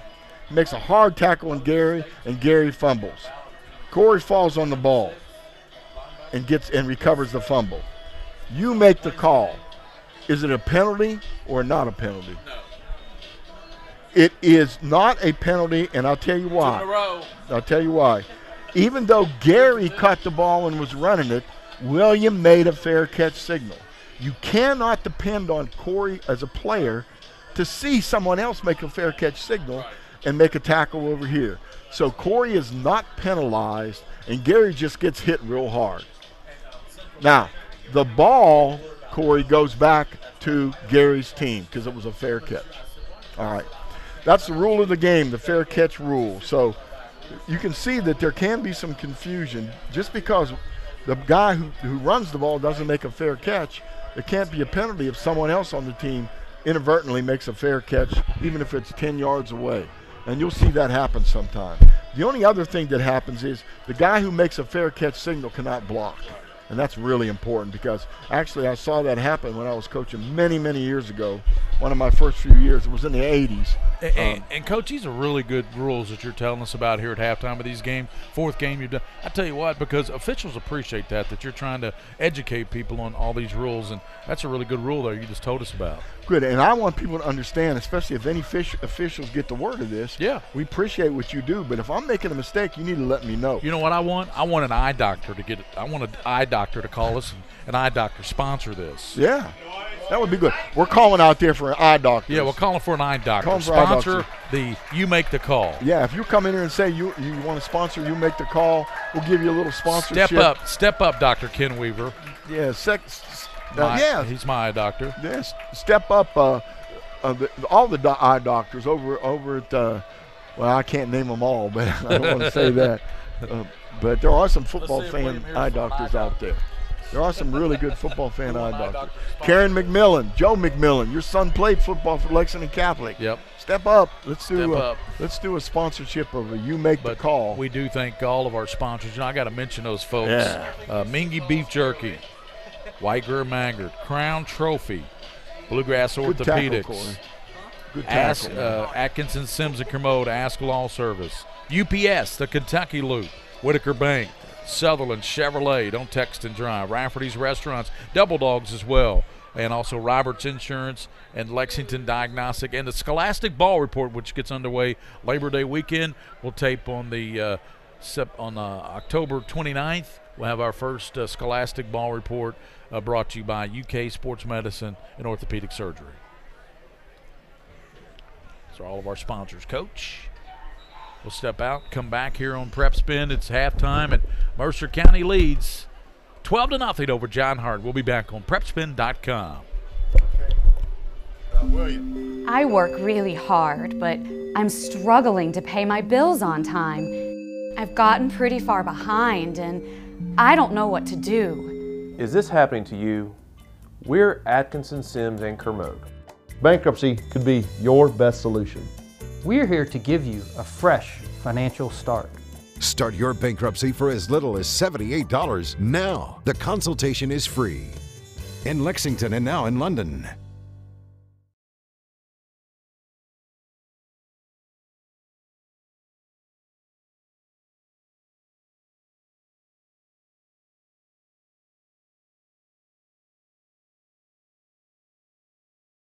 What's your starting five? How about this one? Mild, hot, Cajun, barbecue, and teriyaki. It's the flavors of Mingua Beef Jerky, each one handmade from Ronnie Mingy's all-natural recipe using top-quality beef. That's what makes Mingua Beef Jerky stand out. Take it from me, Tom Leach. Pick up a package today, and if you don't see it, ask for it. And check them out online at minguabeefjerky.com. That's M-I-N-G-U-A beefjerky.com. And go there today to see their newest product, Mingua Beef Jerky Meat Sticks in mild, hot, or honey barbecue.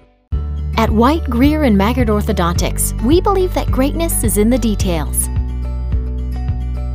Each decision we make is for the benefit of our patients and our community.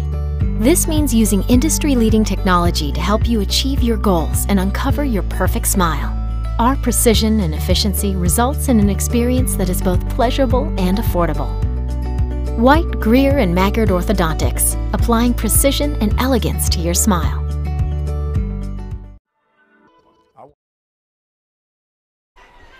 Back on the basketball court. I want to get back to the ref I used to be. They put 3 I want to get back to gardening. I want to get back to playing with my band. Only one team is qualified to get patients back to living their lives. Bluegrass Orthopedics has physician experts to assist in your recovery, whether it's an injury or chronic condition. Bluegrass Orthopedics provides convenient, specialized, and comprehensive care for your unique life.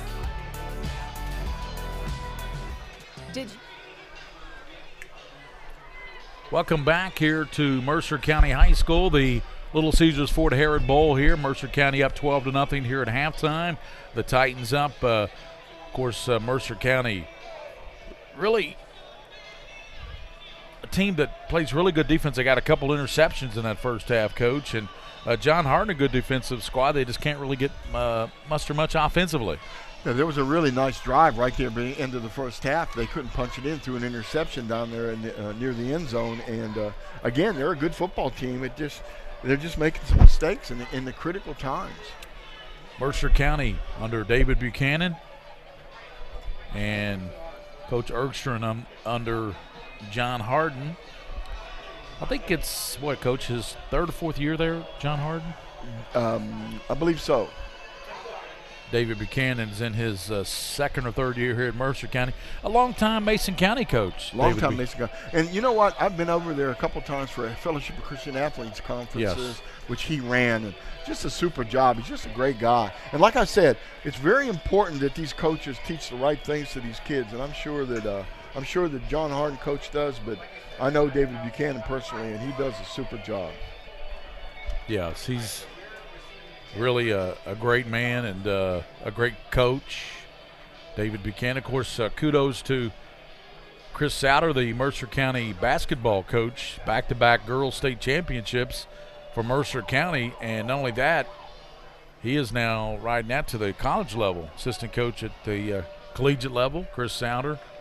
And, of course, looking forward to basketball season here on PrepSpin.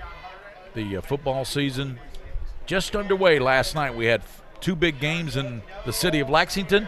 It started with that big Henry Clay win over Tage Creek, 50-22, and culminated last night, Coach, with Lafayette knocking off Bryan Station without their starting quarterback, Jalen Burbridge, 14-6. Probably would have made a difference. Oh, made a big difference. Yeah. He's an extremely good quarterback from a very good football family.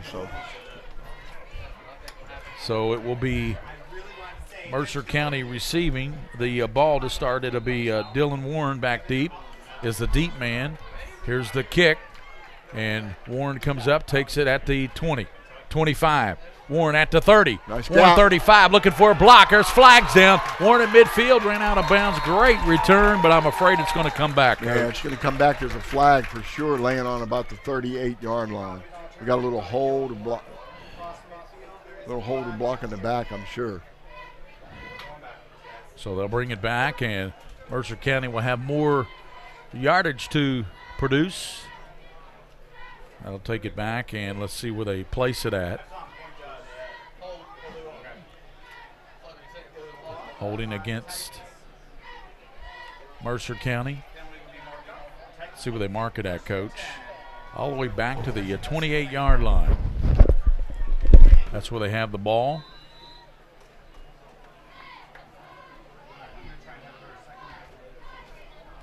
Mercer County breaks huddle, comes out and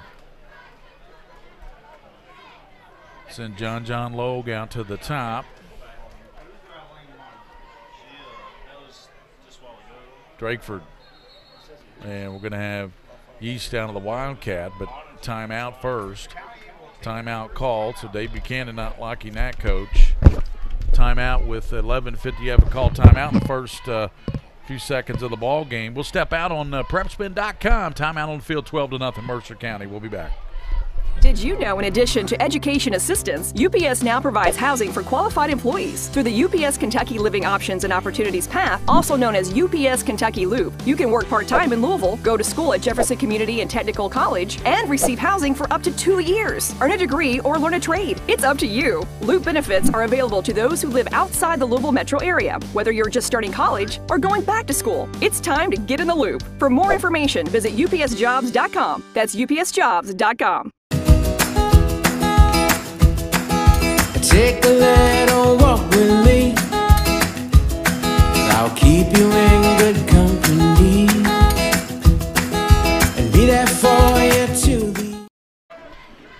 Drakeford down to the gun, and he gives left side to Yeast. Midfield, he's gone. He's at the 40, 50, 40, 30, 20, 10. Touchdown. Bryce Yeast. 72 yards, right up the middle. Bryce Yeast, 72 yards, and just like that, Mercer County takes a 18-0 lead here over John Hardin on the run burst up the middle by Bryce Yeast. 18-0. Yeast goes 72 yards. Here comes Christina McLean in for the extra point. Christina McLean. Well, that didn't take long. 11:41 to go here. And this kick is up, and it is good. Christina McLean kicks the extra point, and it's 19-0. Mercer County, 72-yard run by Yeast, and then Christina McLean kicks the extra point, makes it 19-0. Mercer County jumps out by 3 scores. We'll be back on PrepSpin.com.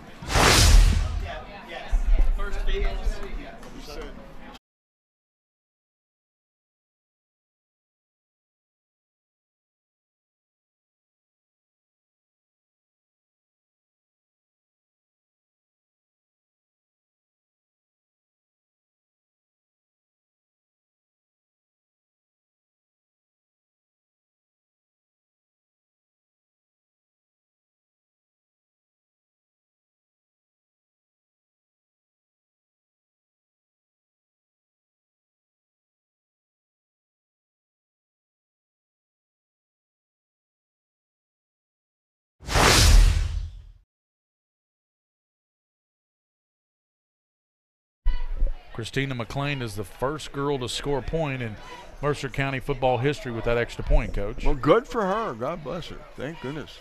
As Yeast ran it up the middle, 72 yards for the score. Just burst right up the middle, Coach, and went all the way. Yeast, here's the short kick, and it'll be John Hardin at the 40. John Hardin, far side, running down the sideline and run out of bounds, and I believe, yes, indeed, that's going to be Springs. Good opportunity here now for John Hardin. They've got good field position again. They just got to punch one in. Oh, yeah. 19-0 is not a game's not over. 19-0. They've got to get the score though. Gary Ball with Mike Meehan, William Warfield, the king of stream, and Corey Rainey. Corey, a former Mercer County Titan, played on the 2006 state championship, undefeated team. I remember calling that state championship. I believe that was at Papa John's Stadium, wasn't it? There's the give right side, and that's going to be Hodges. Boy, Hodges has really been a workhorse tonight. That's about several times he's carried the ball. Yeah, and they're getting good yardage on the first down play. They're running off tackle and making some pretty good yardage. John Hardin just needs to figure out a way to get in the end zone without. They just need to have a clean drive without any mistakes. Justin Russell, and it fires right side. It's caught and ran out of bounds. Called on the far side, and it's hauled in by Davis, Darion Davis. He's got the first down to the 23-yard line. First down for John Hardin. They need to score here. They're down by 3 scores, 19-0. They need a touchdown here.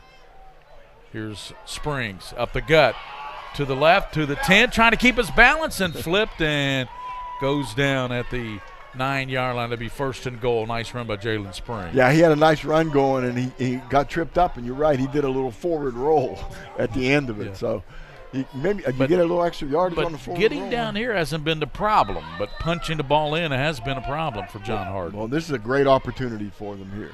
Russell fakes to Springs, and he might get in with the fake. Touchdown by Russell. That was a really good offensive call by the offensive coordinator over there for John Hardin. A really good job. They were closing in on Springs. They faked the belly. And just bounced it outside on a little bootleg action. Nice job. John Hardin gets on the board, 19-6. Boy, it didn't take them long, Coach. No, it didn't. They just got right there. Less than a minute. So it's 19-6. Extra point coming.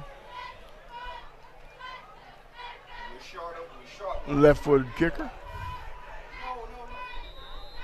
Zach Owens, and Timeout. Timeout. So before he gets the kick off, we're going to have a timeout. But I tell you what. 10 men on the field.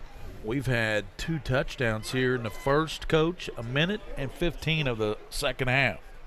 2 scores. A 72-yard run by Yeast and then a 9-yard run by Russell. What's up? Things are just happening now in the third quarter. It's 10 minutes and 45 seconds in the third quarter, and things have just switched around. And if John Hardin could punch one in here, yeah, I mean, that's going to make a difference. I'd like to remind you that our next broadcast will be Friday, a little bit ahead, August 24th. I said October. It'll be the Bluegrass Bowl at Lexington Catholic, and we're going to get a look at the #1 team in the state, Covington Catholic. They play Henry Clay at 6, and Lexington Catholic and Ryle after that. 2 good games. Those Lexington Catholic Ryle games are usually pretty good, too. Ryle is tough. Remember that running back they had? Oh. Last couple years. He was a monster. He really was. Impossible to tackle. Kid was a stud. Here comes the extra point by Owens, Zach Owens, and there's a flag down. You got encroachment by the defense. So that means they'll go for 2. Seems like in high school when there's a penalty that takes it down to the 1.5, all the teams decide, okay, we're going to go for 2 instead of. That makes sense. It's only got 1.5 yards to go. Yeah. And again, the key is practice those situations. In practice, make that call. Line up like you're going to kick an extra point and then say, okay, now let's bring the other team in. Let's go for 2. And have a series of maybe 3 plays to choose from to get to 2-point conversion. Russell gives to Springs. He's hit. Breaks a tackle. Rolls to the right. Breaks a tackle there. Cuts it back. Breaks another tackle. And let's see. They grabbed him, and he did not get in. Oh, man. And I don't know how you don't get 1.5 yards from all that, but he didn't get in. So 10:45 to go in the third. It is Mercer 19, John Hardin 6 here on the PrepSpin.com Game of the Week. We'll be back.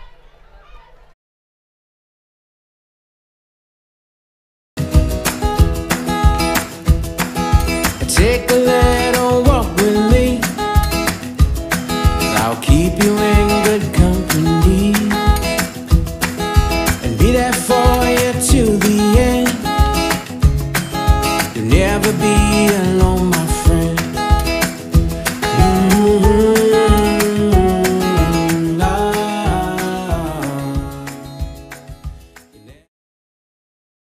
Hi, this is Gary Ball for Crown Trophy of Lexington. Crown Trophy offers youth sports awards, corporate awards. They offer signs and a full line of promotional products. They're located at 2680 Wilhite Drive on the corner of Nicholasville, New Circle Road, just behind Starbucks. Stop by and pick up your copy of our 85-page catalog. Crown Trophy is nationally known, but locally owned with 150 stores nationwide. Crown Trophy, the official provider of plaques for the Scholastic Ball Report and PrepSpin. I'm on a fixed. 2 days, Gary. Yeah. And we're back, and Mercer County will receive the football from John Hardin, who just scored to make it 19-6. A lot of action in this minute 15 of the second half. Been a lot of action. We had more action in this minute 15 than we had the whole first half. Here comes the kick. And back deep is Dylan Warren. He's a deep man. Here's the kick from Zacco, and it's going to be at the 15. Warren comes out to the 20 and dropped immediately. Ball and good play there by Valletta. Matt Valletta making a nice play. So that's where the Titans will go to work with. I only took 5 seconds off the clock. 10:40 to go in the third quarter. Here are the third quarter action. 19-6. Mercer County on top. Yeah, and John Hardin might got a little momentum now. We'll see. See what they do here defensively at the 22. Kokenauer's in there. This time, they're going to snap it to Looks like East out of the Wildcat. He's going to run left side. He's got some room up to the 28-yard line. Nice run out of the Wildcat is Bryson Yeast. They cut him down pretty well. That's a good way of tackling him. They got him right in the knees and brought him down. Last time he carried, they saw him go 72 yards for a touchdown. Yeah. They didn't want that to happen this time. I'll tell you what, Gary Ball, this is great. For another Saturday night football here. Yep. You know, we dodged the rain and we dodged the storms. Oh, yeah. Only time it rained here tonight was halftime of the first game. Right. Drakeford sets, throws, and it's caught up to the 35-yard line. It's caught there by John Logue. So Logue takes it close to the first down. May have it. Yeah, he's got the first down to the 34-yard line. Yeah, that's good. I mean, John Hardin just had a nice touchdown and a little momentum switch, and Mercer County's decided, the Titans said, hey, we're going to drive the football here. And they've brought Lane Horn in. He's split out. He checks his wristband for the right play. Drakeford. Fumble, and let's see who's got on it. Looks like Mercer was able to get back on the ball. Yeah, I believe Mercer fell back on the ball. Yeah, the running back was able to pounce back on it, although John Hardin was there. It was very close.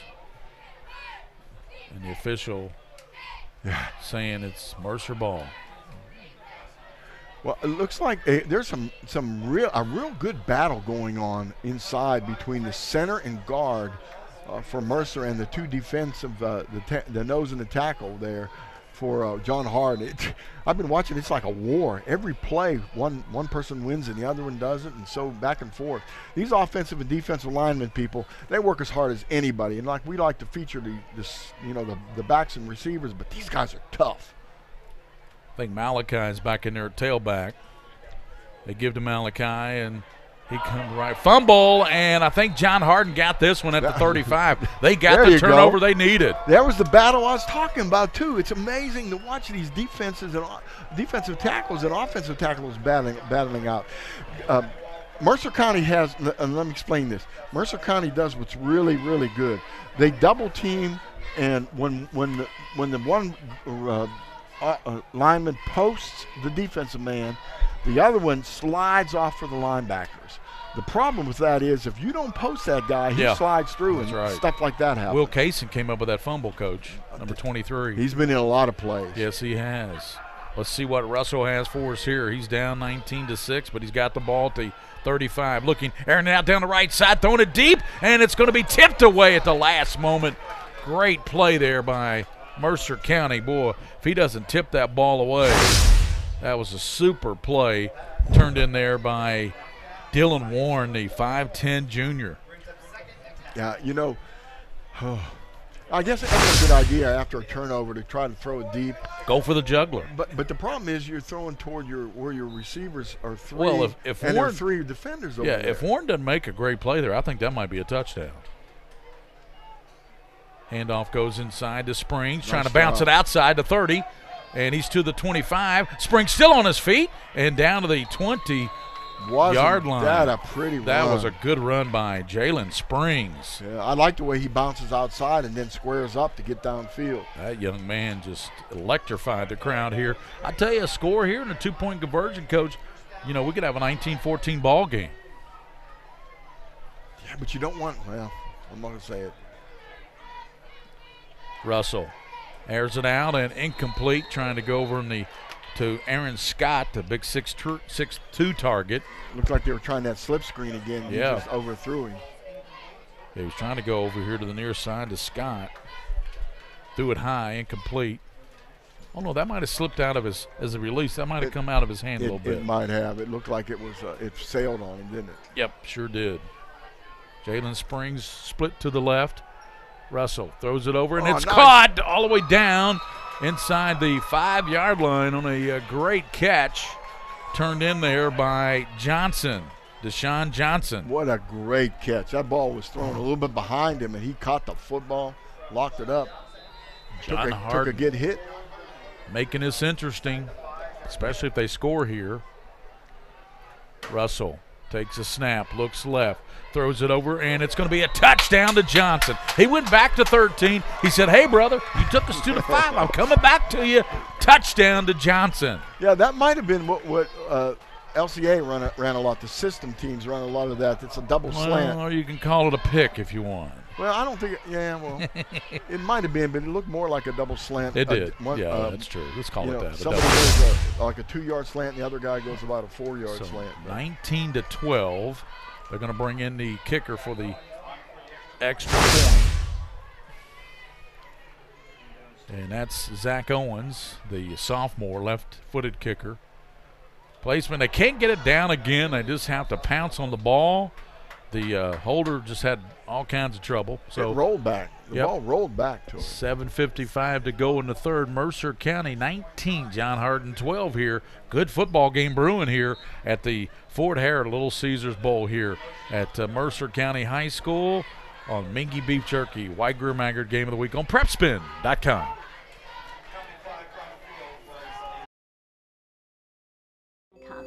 Credit cards help me balance the money that's coming in and what I need to live on. I've thought about bankruptcy, but how am I supposed to pay for it?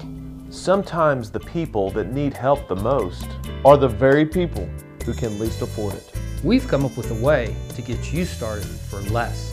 Start your bankruptcy for as little as $78 now. The consultation is free. In Lexington and now in London. I work really hard, but I don't make a whole lot of money. And now my hours are being cut back at work. I've gotten so far behind on my bills, I feel like I'll never get caught up. We're Atkinson, Sims, and Kermode. We're not going to judge you. We've come up with a way to get you started for less. Start your bankruptcy for as little as $78 now. The consultation is free. 859-CALL-US. In Lexington and now in London. The future.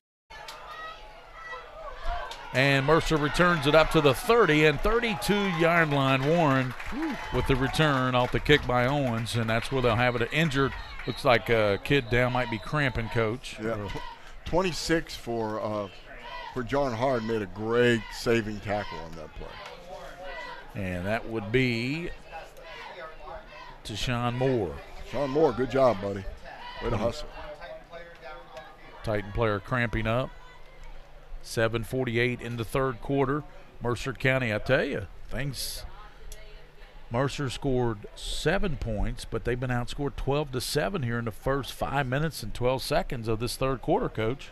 I don't think I've seen a game where there were so many missed extra points, missed opportunities, and going for 2 and fumbling into the end zone and so on.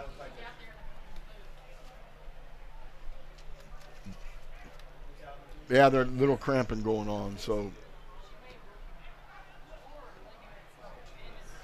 Gary?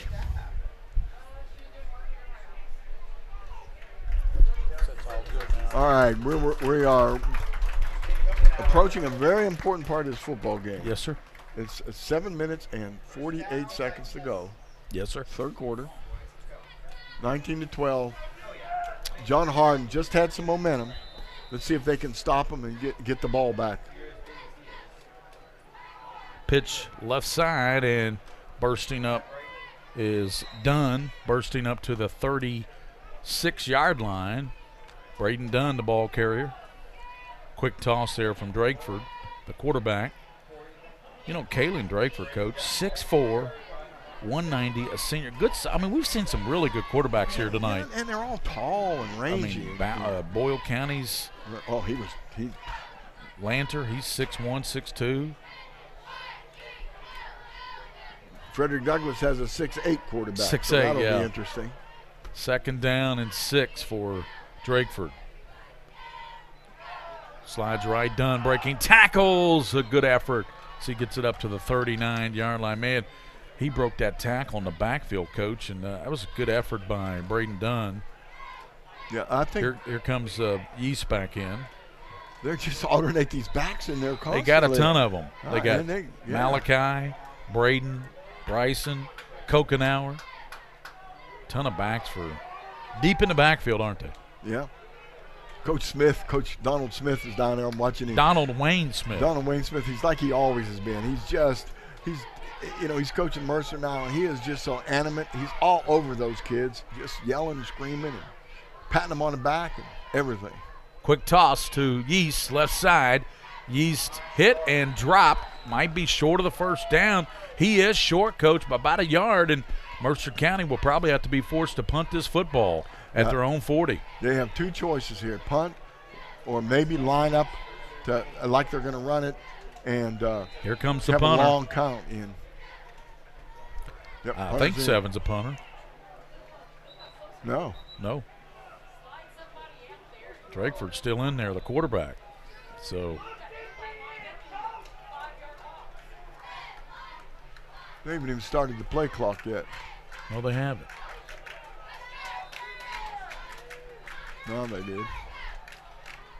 No, they didn't. Yeah, they did. Drakeford trying to draw him offside. Gives and hit. Knocked backwards and second effort. He might. Yeah, great effort by Mercer County. We have seen so many second effort plays tonight. That's one thing that was Yeast. I've been really impressed and with. Yeast just kept going like the Energizer Bunny and got the first down. He was hit at the 40, Coach. He wouldn't go down. He spun off that he was hit again, and he drove his way up for the first down. That was just a good effort there by Yeast. And that's a heck of a taking a big chance there. They weren't even at the 40-yard line. And going for it on 4th and short. At the 43. Wow. Mercer County Titans leading 19-12 now. First down at the 43-yard line for Drakeford. Under his center. Kokenauer behind him. Back to pass. Throws it left side. Almost picked off. He threw it over the far side. And I tell you what, if Willie Johnson, number 10 over, is looking at that ball, that's in his hands. Right. He's frustrated, too. He's saying, doggone it, I missed my chance. I could have been on ESPN. Daggone, did it. Second down and 10. 4:58, that stops the clock on that incomplete pass. I don't know where Drakeford was throwing the ball that time. Drakeford with wideouts both sides. Kokenauer in front of Dunn. And jumping offside is one of the down linemen for John Hardin. That's offside. Encroachment. Encroachment. And there is no reason. There are two people that should never encroach in the neutral zone. The guy that's over the center, because his nose is right on the football. He should see the football move. Right. And the wide receiver, who should never listen to the snap count, ever. Coach, look at the ball. I believe we've got that 6'8" quarterback in action in a couple weeks over Douglas. We do. The Mingua Beef Jerky Bowl. Against Paintsville or somebody, right? Yeah, they're a team that's got a lot of talent this year, Paintsville. I don't know if they can play with Douglas, but Dunn hit and dropped in the backfield. Good play. Look at that monster. Was that 56? 55. That is Dunn. Reed. And also, as you said, Coach, 56. Yeah, Isaiah Reed. Yeah, Isaiah Reed. I talked about him. He is a good player. He's a bear. Third down and 6 for Mercer County. 4 minutes and 24 seconds. Slot to the left, twins to the near, twins to the top. Drakeford, pressure, stepping up. Drakeford, and he is going to be hit and driven back on a good tackle there. Good play there by Love Pendergrass. Andre Love Pendergrass. What a great name. Number 7. That sounds like a detective in one of those detective novels. Sounds like a singer, Pendergrass. Yeah. Love Pendergrass. So that brings up 4th down and 5. You'll have to punt it this time. Malachi Yulee, do they, Coach? I don't think so. Yes, they do. Going back will be to receive. This will be Garrett. I don't understand why they never should start the shot clock, the play clock. Drakeford. Quick toss. Right side. First down and more. 40. Dunn down to the 32-yard line. Garrett made the play, but not before Dunn. Dunn nearly took that to the house. They have no intention of punting. None whatsoever in this game. I bet they don't punt the rest of the time.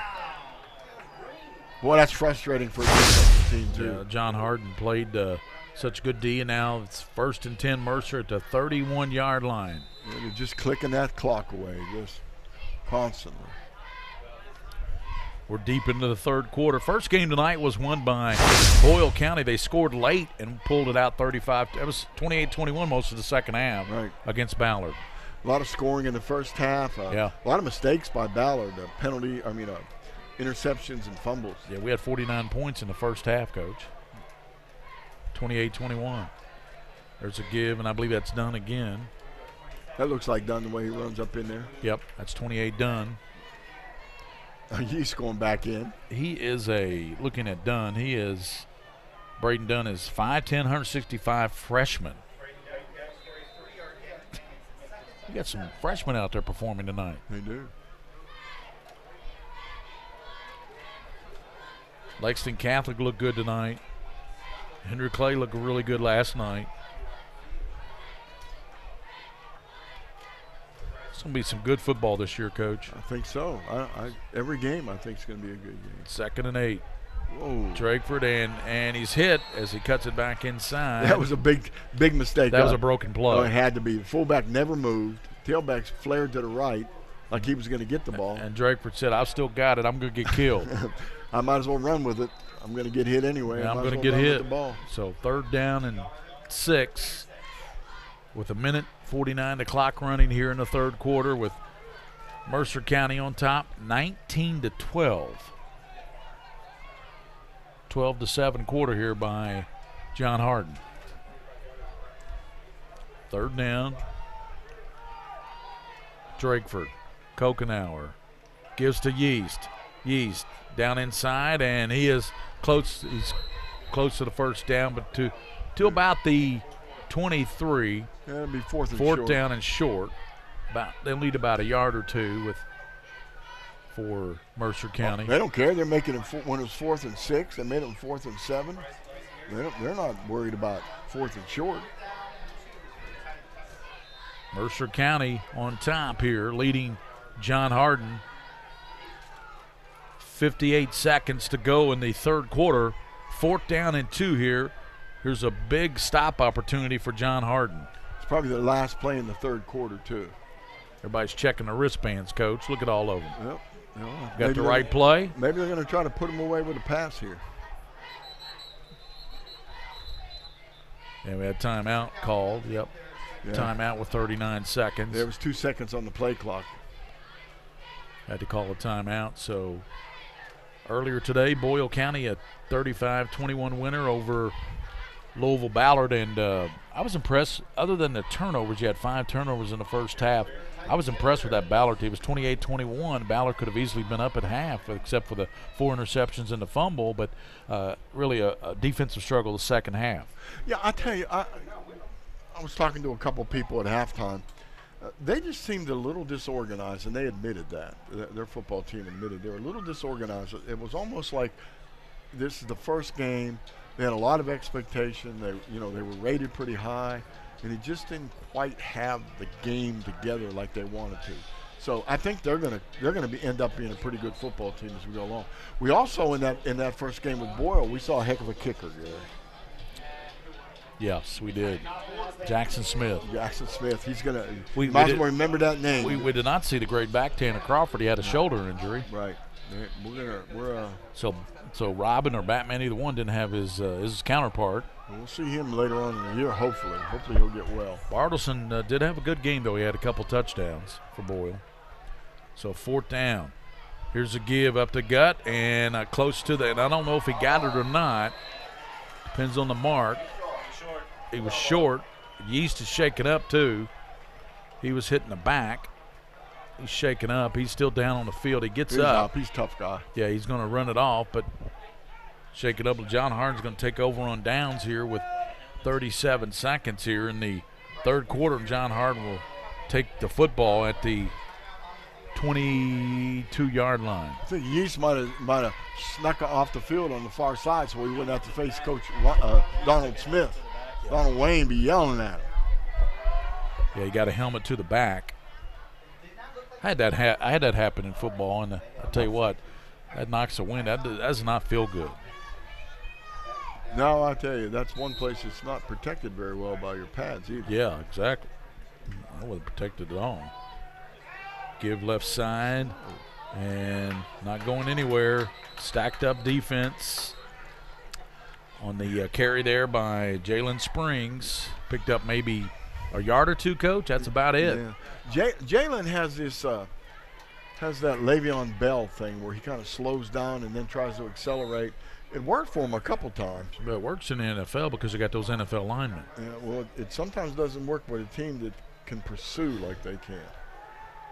Russell throws it over the far side, incomplete. And that does it for the third quarter. Third quarter comes to a close. We head to the fourth quarter, and we had a good third quarter. It was won by John Hardin 12-7. Right now, though, the score 19 for Mercer, 12 for John Hardin as we go to the fourth quarter here on PrepSpin.com, the Mingua Beef Jerky White Grill Magnet Game of the Week. The future of healthcare seems dark at times, but for patients in Kentucky with diagnostic imaging needs, there's a place with clarity and a compassionate staff. Lexington Diagnostic Center and Open MRI provides quality patient care while saving you hundreds to thousands of dollars as compared to hospital-based centers. Remember, for your medical imaging needs, you have a choice. Lexington Diagnostic Center and Open MRI.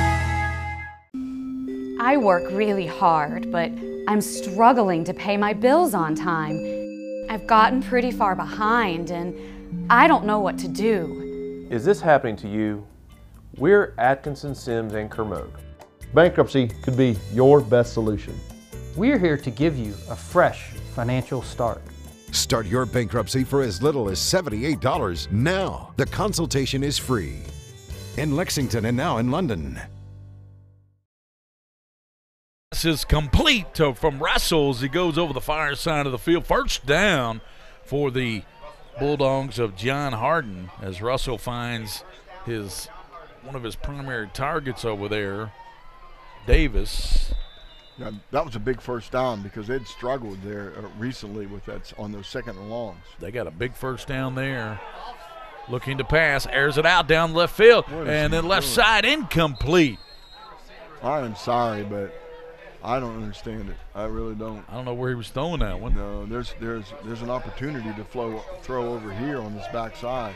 Yeah, you had Davis over here. Yeah, you're not going to those safeties. That safety was so deep that time. You'd have to be Usain Bolt to beat him deep. Johnson.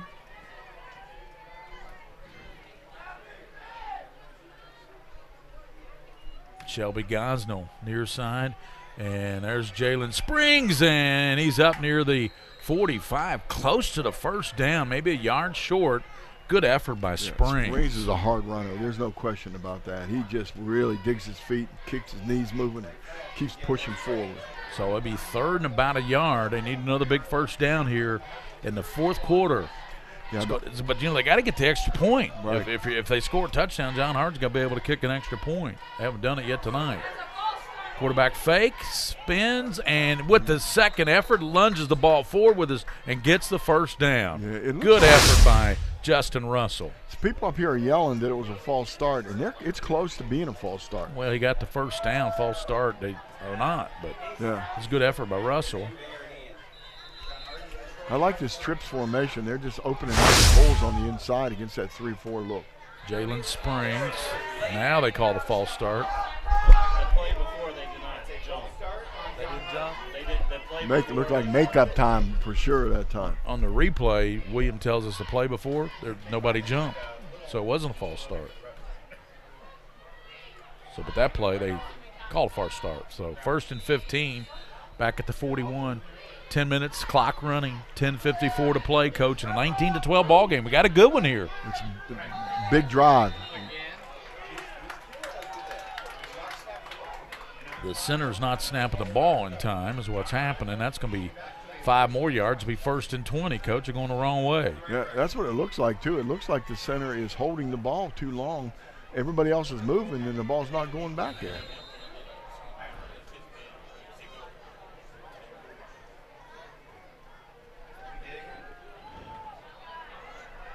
Catch made down to the 42. What a catch by Johnson. Nice job. Deshaun Johnson. stretched out for it. 6'3", 180 senior Johnson made the catch. Pickup of about 18 yards to the 42. First down, Bulldogs. Let me tell you something. That was a big play. I remember your guy that called that on the PA. Yeah. Bulldogs. Yeah. He was something else.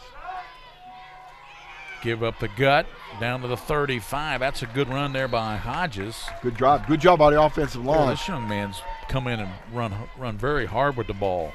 Yeah, let's give credit where credit's due. Number 77, big offensive lineman, made a really good block on that. Dominique Hodges running hard. He's in there at running back with Justin Russell as quarterback.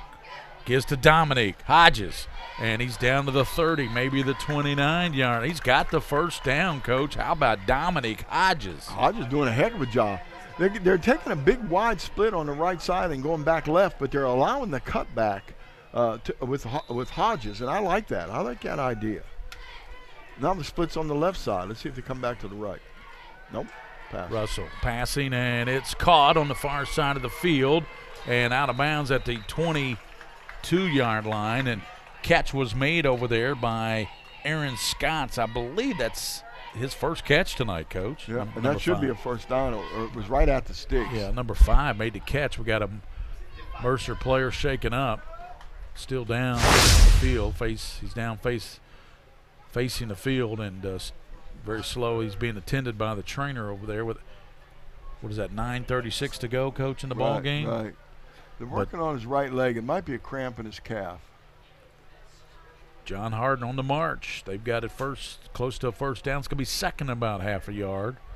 Down 19-12 to Mercer County. Gary Ball with Coach Mike Meehan, William Warfield, Corey Rayner.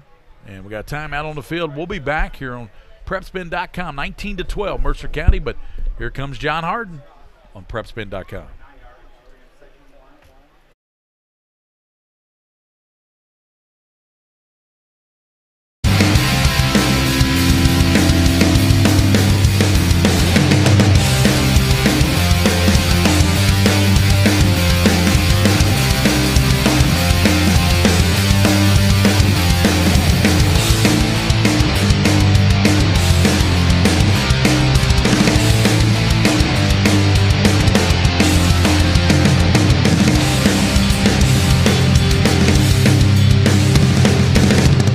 Your starting 5. How about this one? Mild, hot, Cajun, barbecue, and teriyaki. It's the flavors of Mingy beef jerky, each one handmade from Ronnie Mingy's all-natural recipe using top-quality beef. That's what makes Mingy beef jerky stand out. Take it from me.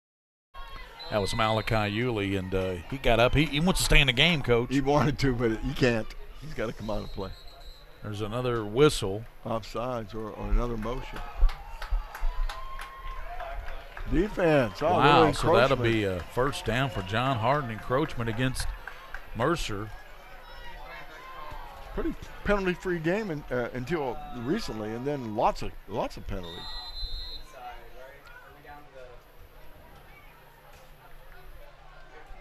Ball at the give inside Dominique, and he leans forward down close to the 10-yard line, picks up good yardage, about 5 yards for Dominic. You know, every time he's touched the ball, he's been productive. Yeah, I'm impressed with him. He finds the hole too. You notice that he kind of gets out of his stance quickly, and then he hits the hole pretty hard. Second down. Dominique Hodges to the left of the quarterback Russell. Trip set out to the bottom. Russell looking right side, throws it over there, and it is incomplete. Yep. Try to throw the long out pattern. That's a tough throw for any quarterback. That is. That's a tough throw for an NFL quarterback. Yeah, that's the throw that and when you go from high school to college, that's the throw they want to look at to see if you can make. The throw from the hash all the way to the sideline on an out pattern. Who's going to be Kentucky's quarterback this year? I would like to see the transfer guy. I'd like to see Walker Wood get a shot. You know what? I think by the end of the year, he's going to get some playing time. I think he'll play. I think they're going to have to play him. Back to pass, and breaks a tackle and then hit. And pulls sacked back inside the 18-yard line. 8.5 minutes to play. You got a timeout. Timeout by John Hardin, the Bulldogs.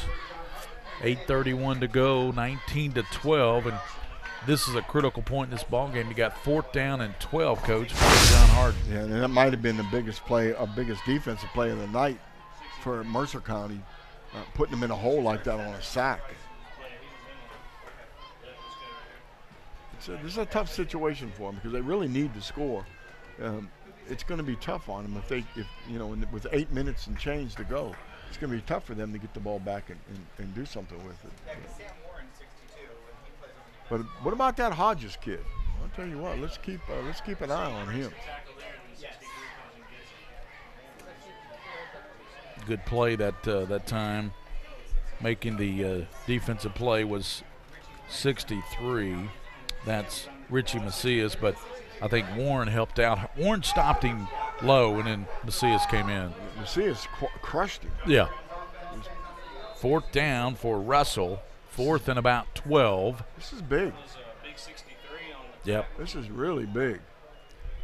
Russell pass near side through the hands of Jalen Springs, incomplete. He just stands there. He's in disbelief. He didn't expect the ball. He got his head around too late and didn't expect the ball. If he catches that ball, he might get the first down. He might actually get a touchdown. That was a nice call and a nice throw. Really good idea, too. Just a little quick inside hitch, it looked like. Mercer County will take over on downs at their own 18-yard line on a drop ball by Jalen Springs.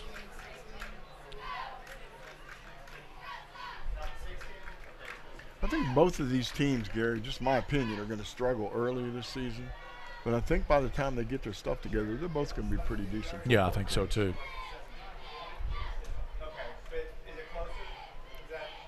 Drakeford under center. Sets, throws, high, incomplete. He knows it too.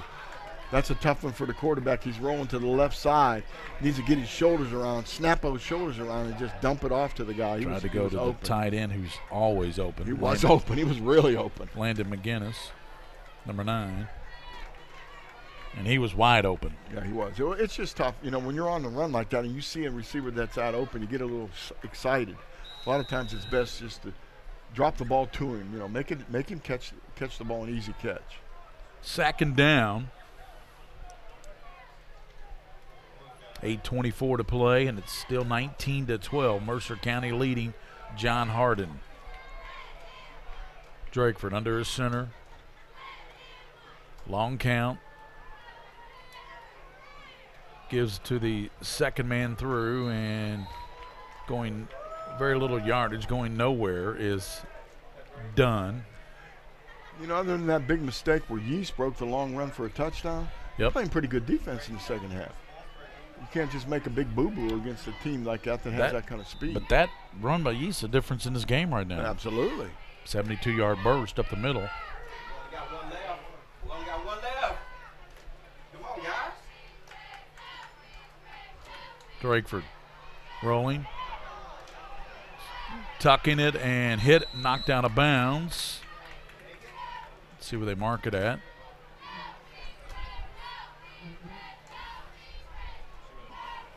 They marked it at the can't tell 27, so it'll be is that 4th down and 4th and short again.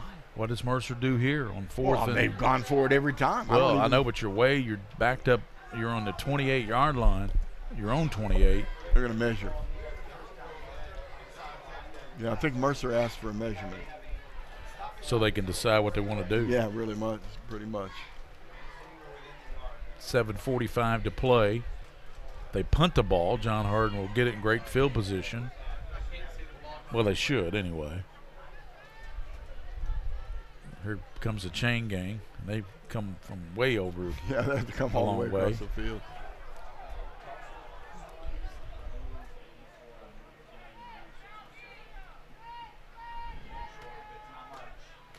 First down.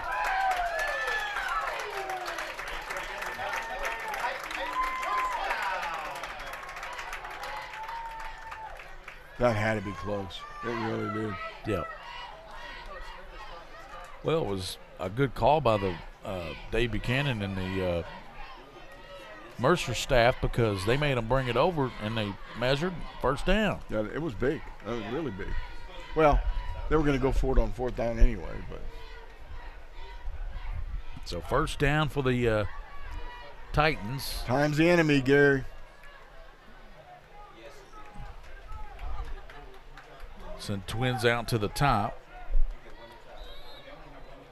John Logue is one of those. He's a 6'2" target out there, number 3. Double tights. No, tight end to the left side, excuse me. Kokenauer. And John Hardin jumps. Man, I'll tell you what. Those mistakes will kill you. Just awful. That was Webb. Elijah Webb. See, 1st and 5 is a big difference now. They can take a chance on 1st and 5, maybe try to throw the ball down the field. Join us next Friday for the Mingua Beef Jerky Game of the Week, brought to you by White Greer Maggard. We will be at Lexington Catholic for the Bluegrass Bowl, coach, with Henry Clay taking on Covcath and Lexington Catholic taking on Ryle. Give up the gut, fullback, and it's Kokenauer, and he's trying to drive forward for a few yards, gets to about the 36. He couldn't shake 52. 52 had a hold of his legs and wouldn't let him go. That was a pretty good job. 52 said, no thank you. Who's that big boy? Second down with that penalty course. Just about 2 yards to go for a first down for Mercer County. Dominic Hope was the one who made that tackle.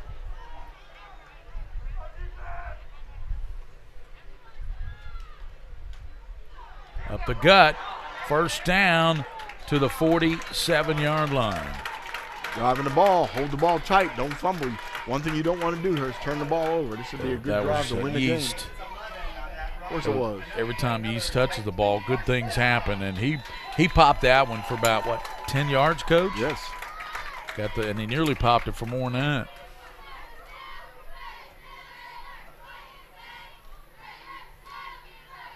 Six minutes and 42 seconds to go in this football game. 19-12, Mercer County leads, and they're running the clock. Twins to the top. Kokenauer, second man through, and he dives up to the into the John Hardin territory. They're trying to strip the ball. They're making those yardage on first downs, Gary. It makes a huge difference. East again. Big yardage. Picked up about 5. Yeah, when you get 5 yards on first down, you know, you're moving the chain. Wayne County 48-10. Yeah, we gave that score a while ago, yeah. Wayne County, I believe, made it to the, semifinals last year. They had a good football team last year. Douglas beat them 48-10. Second down and 5 at the 47 for Mercer County. Motion to the far side, away from us up here in the box. Quarterback keeper dives forward, and he's close to the first down. Good effort there by Keelan Drakeford. Yeah, it was smart. Put the guy in motion, and I don't think that was a play. I think he called that on his own. He saw that that middle was open, and he could get the first down. So third and about a yard. They've got to get down to the 43 for a first down, so they only need a yard. Third down for Drakeford and company. You know, when you're 6'4", I mean, you don't have to just lean your body forward. Yeah, they might be able to do that here. They might be able to just run the sneak. Oh, what's the matter with these clock operators? You've got to wind the clock when they tell you to wind the clock. 19-12 is a score. Mercer County on top of John Hardin. We're deep into the fourth quarter. Third down and a yard for Mercer County. Rolling in, he's hit and dropped short. He's going to be short of the first down, but it's going to be fourth down. You know they'll go for it. They're going for it every time. It's lucky he held on to the football that time. He got hit pretty hard. That looked like a broken play too. And it's tough for the quarterback. He's got to hang on. Good play turned in by Joshua Garrett, number 4. He came all the way from the safety spot. He came up.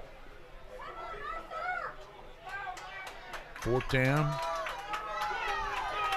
What's a long count here? What's a long count? They're trying to get him to jump again. John Hardin can bite with the inflection. Well, don't bite. Don't bite on it.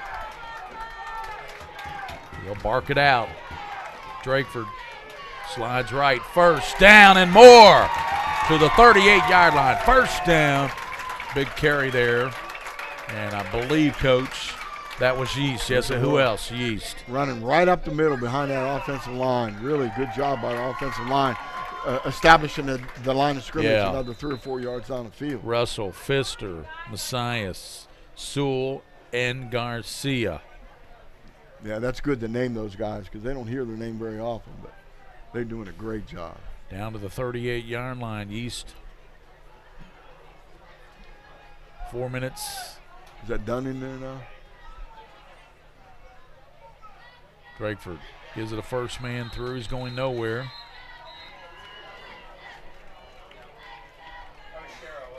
That's Sherrill.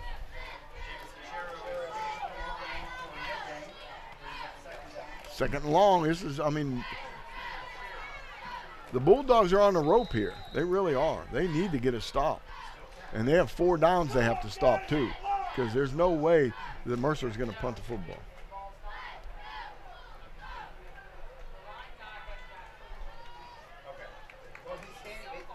Number 30 thought he was coming in the game, but they said no, not right now. Quick toss to Dunn. Breaks the tackle, and Dunn dropped at the 38-yard line.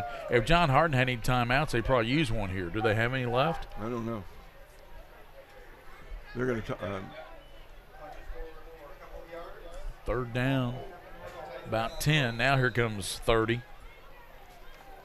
And that is going to be Darian Baker, 6'4", 215. Comes in there for blocking, Coach. Why not? It's a big man. Drakeford rolling to the left. Drakeford being chased. Drakeford, and he's going to be hit and knocked down at the 30. What is that? What yard line is that? About the 32? 33, and there's a flag down back in the backfield. Holding against Mercer County. Oh, boy, that's a big one.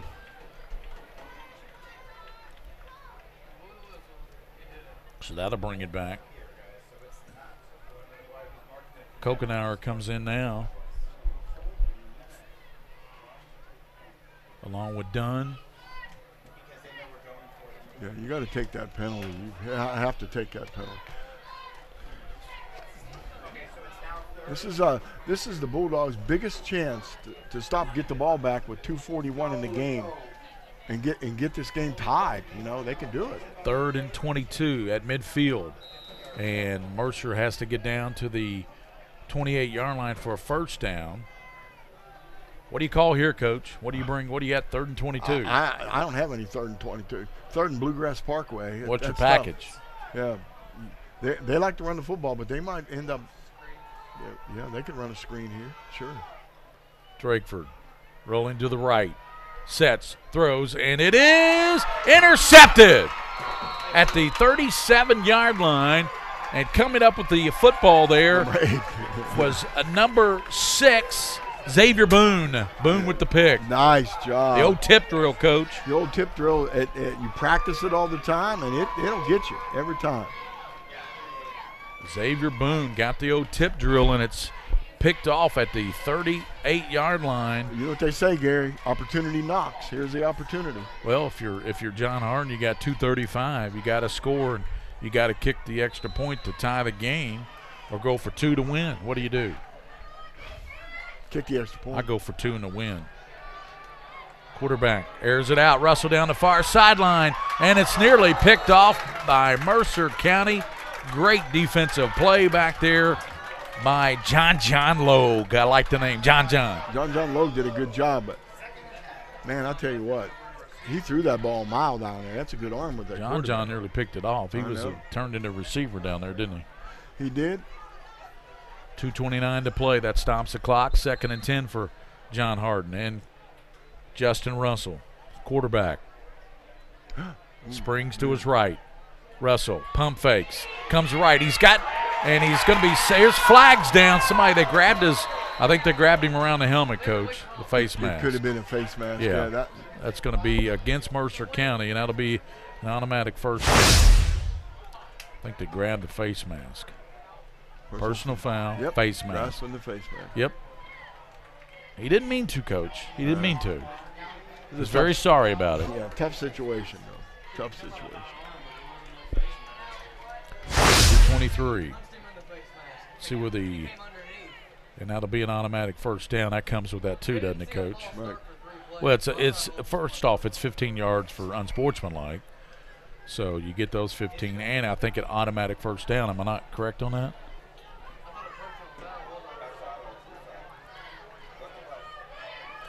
I guess not. I guess I'm correct. I'd stand corrected. It's second down. Second down and 3. Back to pass. Russell throws it, and it's incomplete, trying to throw it over the middle. It's a good idea, crossing pattern there. Guy catches the ball, you get the first down, but you got to catch the football. Shelby Gosnell was the intended receiver. Yeah. That was a nice idea, really nice idea, nice play. So third and about 4. They've got to get up to the 48-yard line for a first down. They're at the 44, so 3rd and 4. Give up the gut, running with it, and let's see with the pile and close to the first down marker. Yeah, I think he made it on that second or third effort.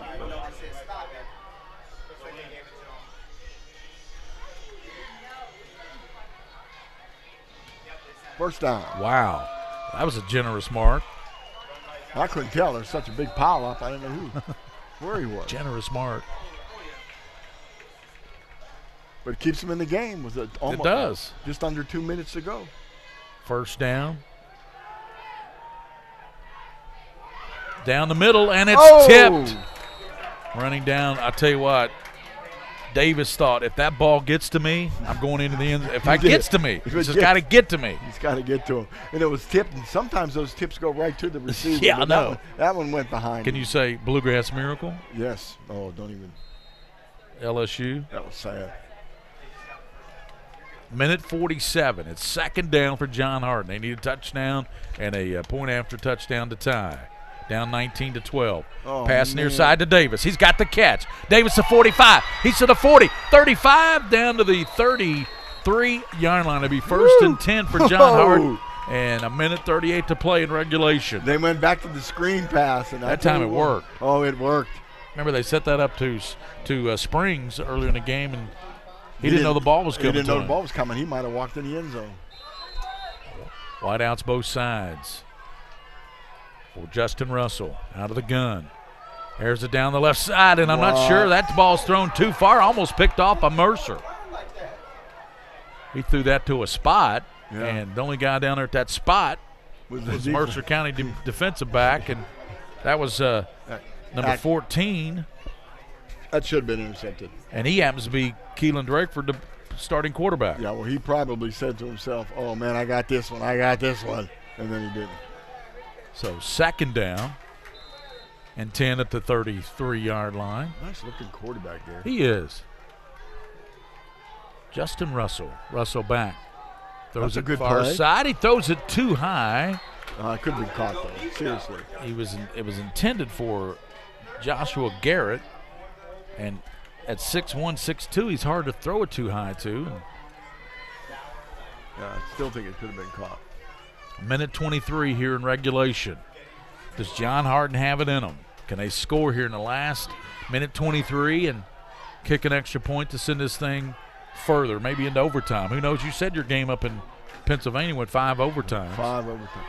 Pass over the left side. It's caught to the 20, down to the 15, still running, and he is going to take it. Did he get in? Touchdown! He got in. Woo! Got in at the last second. That was Aaron Scott. Number 5, Aaron Scott to the house. What a play on that one. Man, I tell you what. They just almost threw an interception on the previous play deep, and they came back to the little slant thing, and bam. And Aaron Scott what are you doing here, drug Gary? people in the end zone. What are you doing here, Gary? for it. Got a little trickery. Well, timeout. That's good. Good call. Call the timeout. Timeout call. They want to talk about this. 19-18. 2-point conversion puts them up by 2. Extra point ties it up. Are they going to go for the win here on the road? You know what? When you're on the road and it's the first game of the season, you might. Well, I go for 2. I go for 2 in the win. How do you I don't mess around. How do you do it, though? What do you mean, how do you do it? The play? You throw the ball? You run the ball? You have the quarterback run it either direction. He's got the run pass option, RPO. He's got RPO. That's my play. Gary calls the RPO on this. Play option. And that's a safe call for you because if he runs it and doesn't make it, you say he should have passed it. If he passes it and make it, you can say exactly he right. should have run it. I can't lose. And John Hardin talking about it. Well, I tell you what, they've done a good job here in the second half. Yeah. If they have another timeout, you know what they probably should do? You know what they could do, actually, is go on a long count, try to get them to jump. If they don't jump, call the timeout. Well, they have outscored Mercer County 18-7 here in the second half. Yeah. It's 19-18. We got a great one here. Aaron Scott just scored for John Hardin. Got a minute 12 to go in this ball game, or do we? They're going to go for 2 and the win on the road. I like the call. Russell. Empty backfield. Empty backfield. Motion. Low. Gives it left side. Cutting back inside. And he got in. Man. That was Josh Garrett, and he got in for the 2 points. And just like that, full circle, 20 points in the second half. And John Hardin takes a 20-19 lead, but Mercer County, they still got a minute 12, Coach. And they can do it, too. Yes, they can. They ran that little jet sweep look, and did you see, you called it. The ball rolled on the ground. He almost wasn't able to pick it up. Quarterback picked it up and made a good handoff. That's a timing play, and I swear I do not know how he did it. How do you get the ball off the ground and hand that ball a great effort there by Garrett, number 4, to get in the end zone. And a great effort by Aaron Scott on the touchdown pass. Unbelievable. Really good. So what a game, Coach. We've got a good one here. 20-19. Mercer County can't believe it, but they still got a minute 12 to go. Do they have any timeouts left, Coach? I don't know. I know they've called a couple. We're going to have to get somebody or us to keep track of those from now on. Keep track of those timeouts. So they've got to get good field position here. I really don't believe that John Hardin's going to really try to kick it to him deep. Seems to me the best bet would be to squib this ball. Try to keep their hands off it if they can. Zach Owens, of course, see what the kicker does here for John Hardin. They just took a 20-19 lead, a minute 12 to play. Zach Owens is going to kick it to the near side. Fair catch called at the 32-yard line, and a fair catch called. Nicely done there by Mercer County's John Logue. John made a really good decision. He did. Nice job. I mean, we just talked about that at halftime, calling fair catches on kicks. Yeah, you did. And I think you said I ran the ball out of there, but my teammate called a fair catch. Yeah, and Corey crushed you when you were running. Yeah. Yeah. So see, I'll pay attention to you at halftime, Coach. I'm glad. 31-yard line. Mercer County has the ball. A minute 12 in this football game. They find themselves trailing for the first time. 20 points in the second half, but John Hardin take a 20-19 lead. What a second half. Tremendous. Drakeford rolling to the left. He's got time. Cuts it back. He is up to the 38-yard line. Better hustle. Got to hustle. The clock is your enemy. A minute to go in this ball game. A minute to go. So Mercer County's got to get up to the line very quickly. If they've got anything in their playbook that they haven't used, they need to go to it. Drakeford back to pass. Looking left. Looking, and throws it incomplete. Trying to go to John Logue at the 48-yard line. 41 seconds to go here in this football game, and man, John Hardin stunning Mercer County here in the second half. Had a tremendous second half in this game. Clock stopped because of the incomplete pass. 41 seconds, third down and about 5. Need to get the first down. For Keelan Drakeford, quarterback for Mercer County. He's slippery. Yeast is to his right. Pass right side, tipped up, caught by Mercer County, all the way down to the 37-yard line. Tip drill. Tip drill again, and it was called in, and that was number 21 there, Coach, Dylan Warren with the catch. Nice job, nice catch. 34 seconds to go. Still time for Mercer County. Wideouts to the near there at the 38-yard line. 20-19, John Hardin on top. Keelan Drakeford, little screen to Yeast, and he dropped the ball. He turned around, he said, whoops, I don't have it, so incomplete. That doesn't happen very often. No. He is sure-handed. You know, this might end up coming down to a pressure field goal. You realize that? Well, it could, yeah. Second down. What a game. They need to get more yardage, though. They've got to get about another 10, 15 yards to be in field goal range, I would think. I would think farther. At least down to the 20. Yeah, by the looks of their kicker, they need to get down to the 20. So second down. Twins to the top. Oh, they moved. So movement. Wide out on the right side for Mercer. So that'll back them up 5 yards. And let's see, they're going to call that, Coach, against John Hardin. So that'd be 5 yards against the Bulldogs. Take it down to the 33-yard line. I don't know who moved, but I saw the receiver on the far right move. So somebody else must have moved inside to cause him to move. Second down and 5 at the 33. You know, if it was Boyle County's place kicker, I'd say they're in his range right now. Yeah, you're right. Second down. Keelan Drakeford rolling left, sets, throws. It's caught at the 20, bouncing off people. John to the 17-yard line. 10, was it 18 seconds or 10? 18. 18.9 seconds, and John Logue to the 16-yard line. That's a big play, wasn't it? Wow. Let's see what they do. 20-19, John Hardin. Mercer County, though. 1st and 10 at the John Hardin 16-yard line. David Buchanan trying to pull it out from Mercer. Drakeford rolling to the right. No pressure. Drakeford cuts back up inside, and he's going to run it outside, and he's going to get out of bounds. Woo! 12 seconds. Do you think you're in field goal range now, Coach? I don't know their kicker. I don't know. I mean, but I'll tell you what, that was really smart to get out of bounds, I'll tell you that. The extra point kicker has been Christina McLean, the young lady. Yeah, but the kickoff person has been different, so he's probably got more legs. Yeah. So second down, 12 seconds, and they got the ball at the 16-yard line. Drakeford back. He's going to tuck it.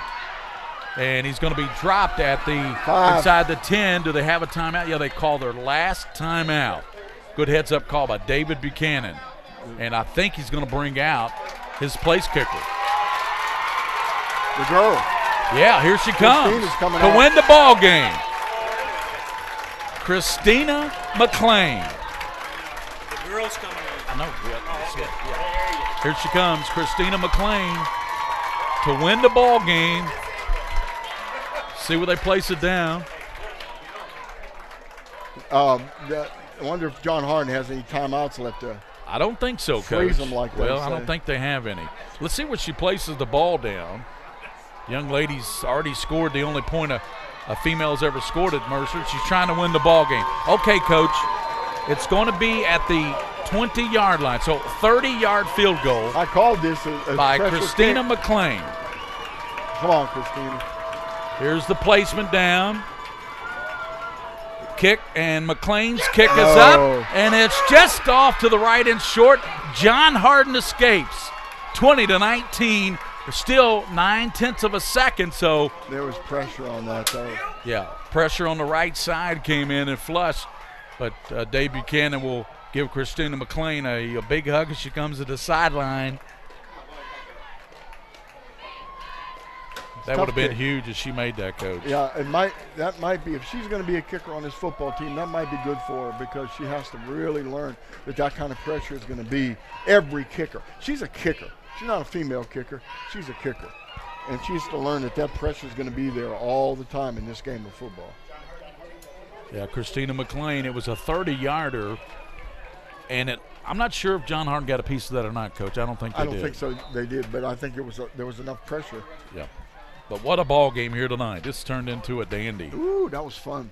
That was really John Hardin would just take the victory formation, and that's what they'll do. And quarterback Russell snaps down. It's over. John Hardin escapes. 20-19 over Mercer County. The 30-yard field goal by McLean was off to the right, a little bit short there. At the end, it would have won it. And Mercer County falls to John Hardin. John Hardin 1-0. Mercer County 0-1. And John Hardin 20 points, Coach, in the second half to 7 for Mercer. Mercer had a 12-0 lead at halftime. I'll tell you what, they came back in the second half and were a completely different team, roaring and rocking and using a lot of different plays, throwing the ball better too. That concludes it. Man. Great football tonight. First game was won by Boyle County 35-21. It was 28-21 late in the game before Boyle pulled it out over Ballard. And here, John Hardin comes storming back. They scored 20 in the second half and win it 20-19. A last-second ditch effort on a field goal by McLean was a little short for Mercer County. 20-19, John Hardin wins it. For our broadcast teammates, William Warfield, the King of String, and for Corey Rainey, our videographer for PrepSpin, also Coach Mike Meehan, this is Gary Ball. Thanks for joining us on the Fort Harrod Little Caesars Bowl here from Mercer County. Boyle County wins the first one 35-21, excuse me. Boyle County wins that one over Ballard. And here, 20-19, John Hardin over Mercer County. So long from Mercer County.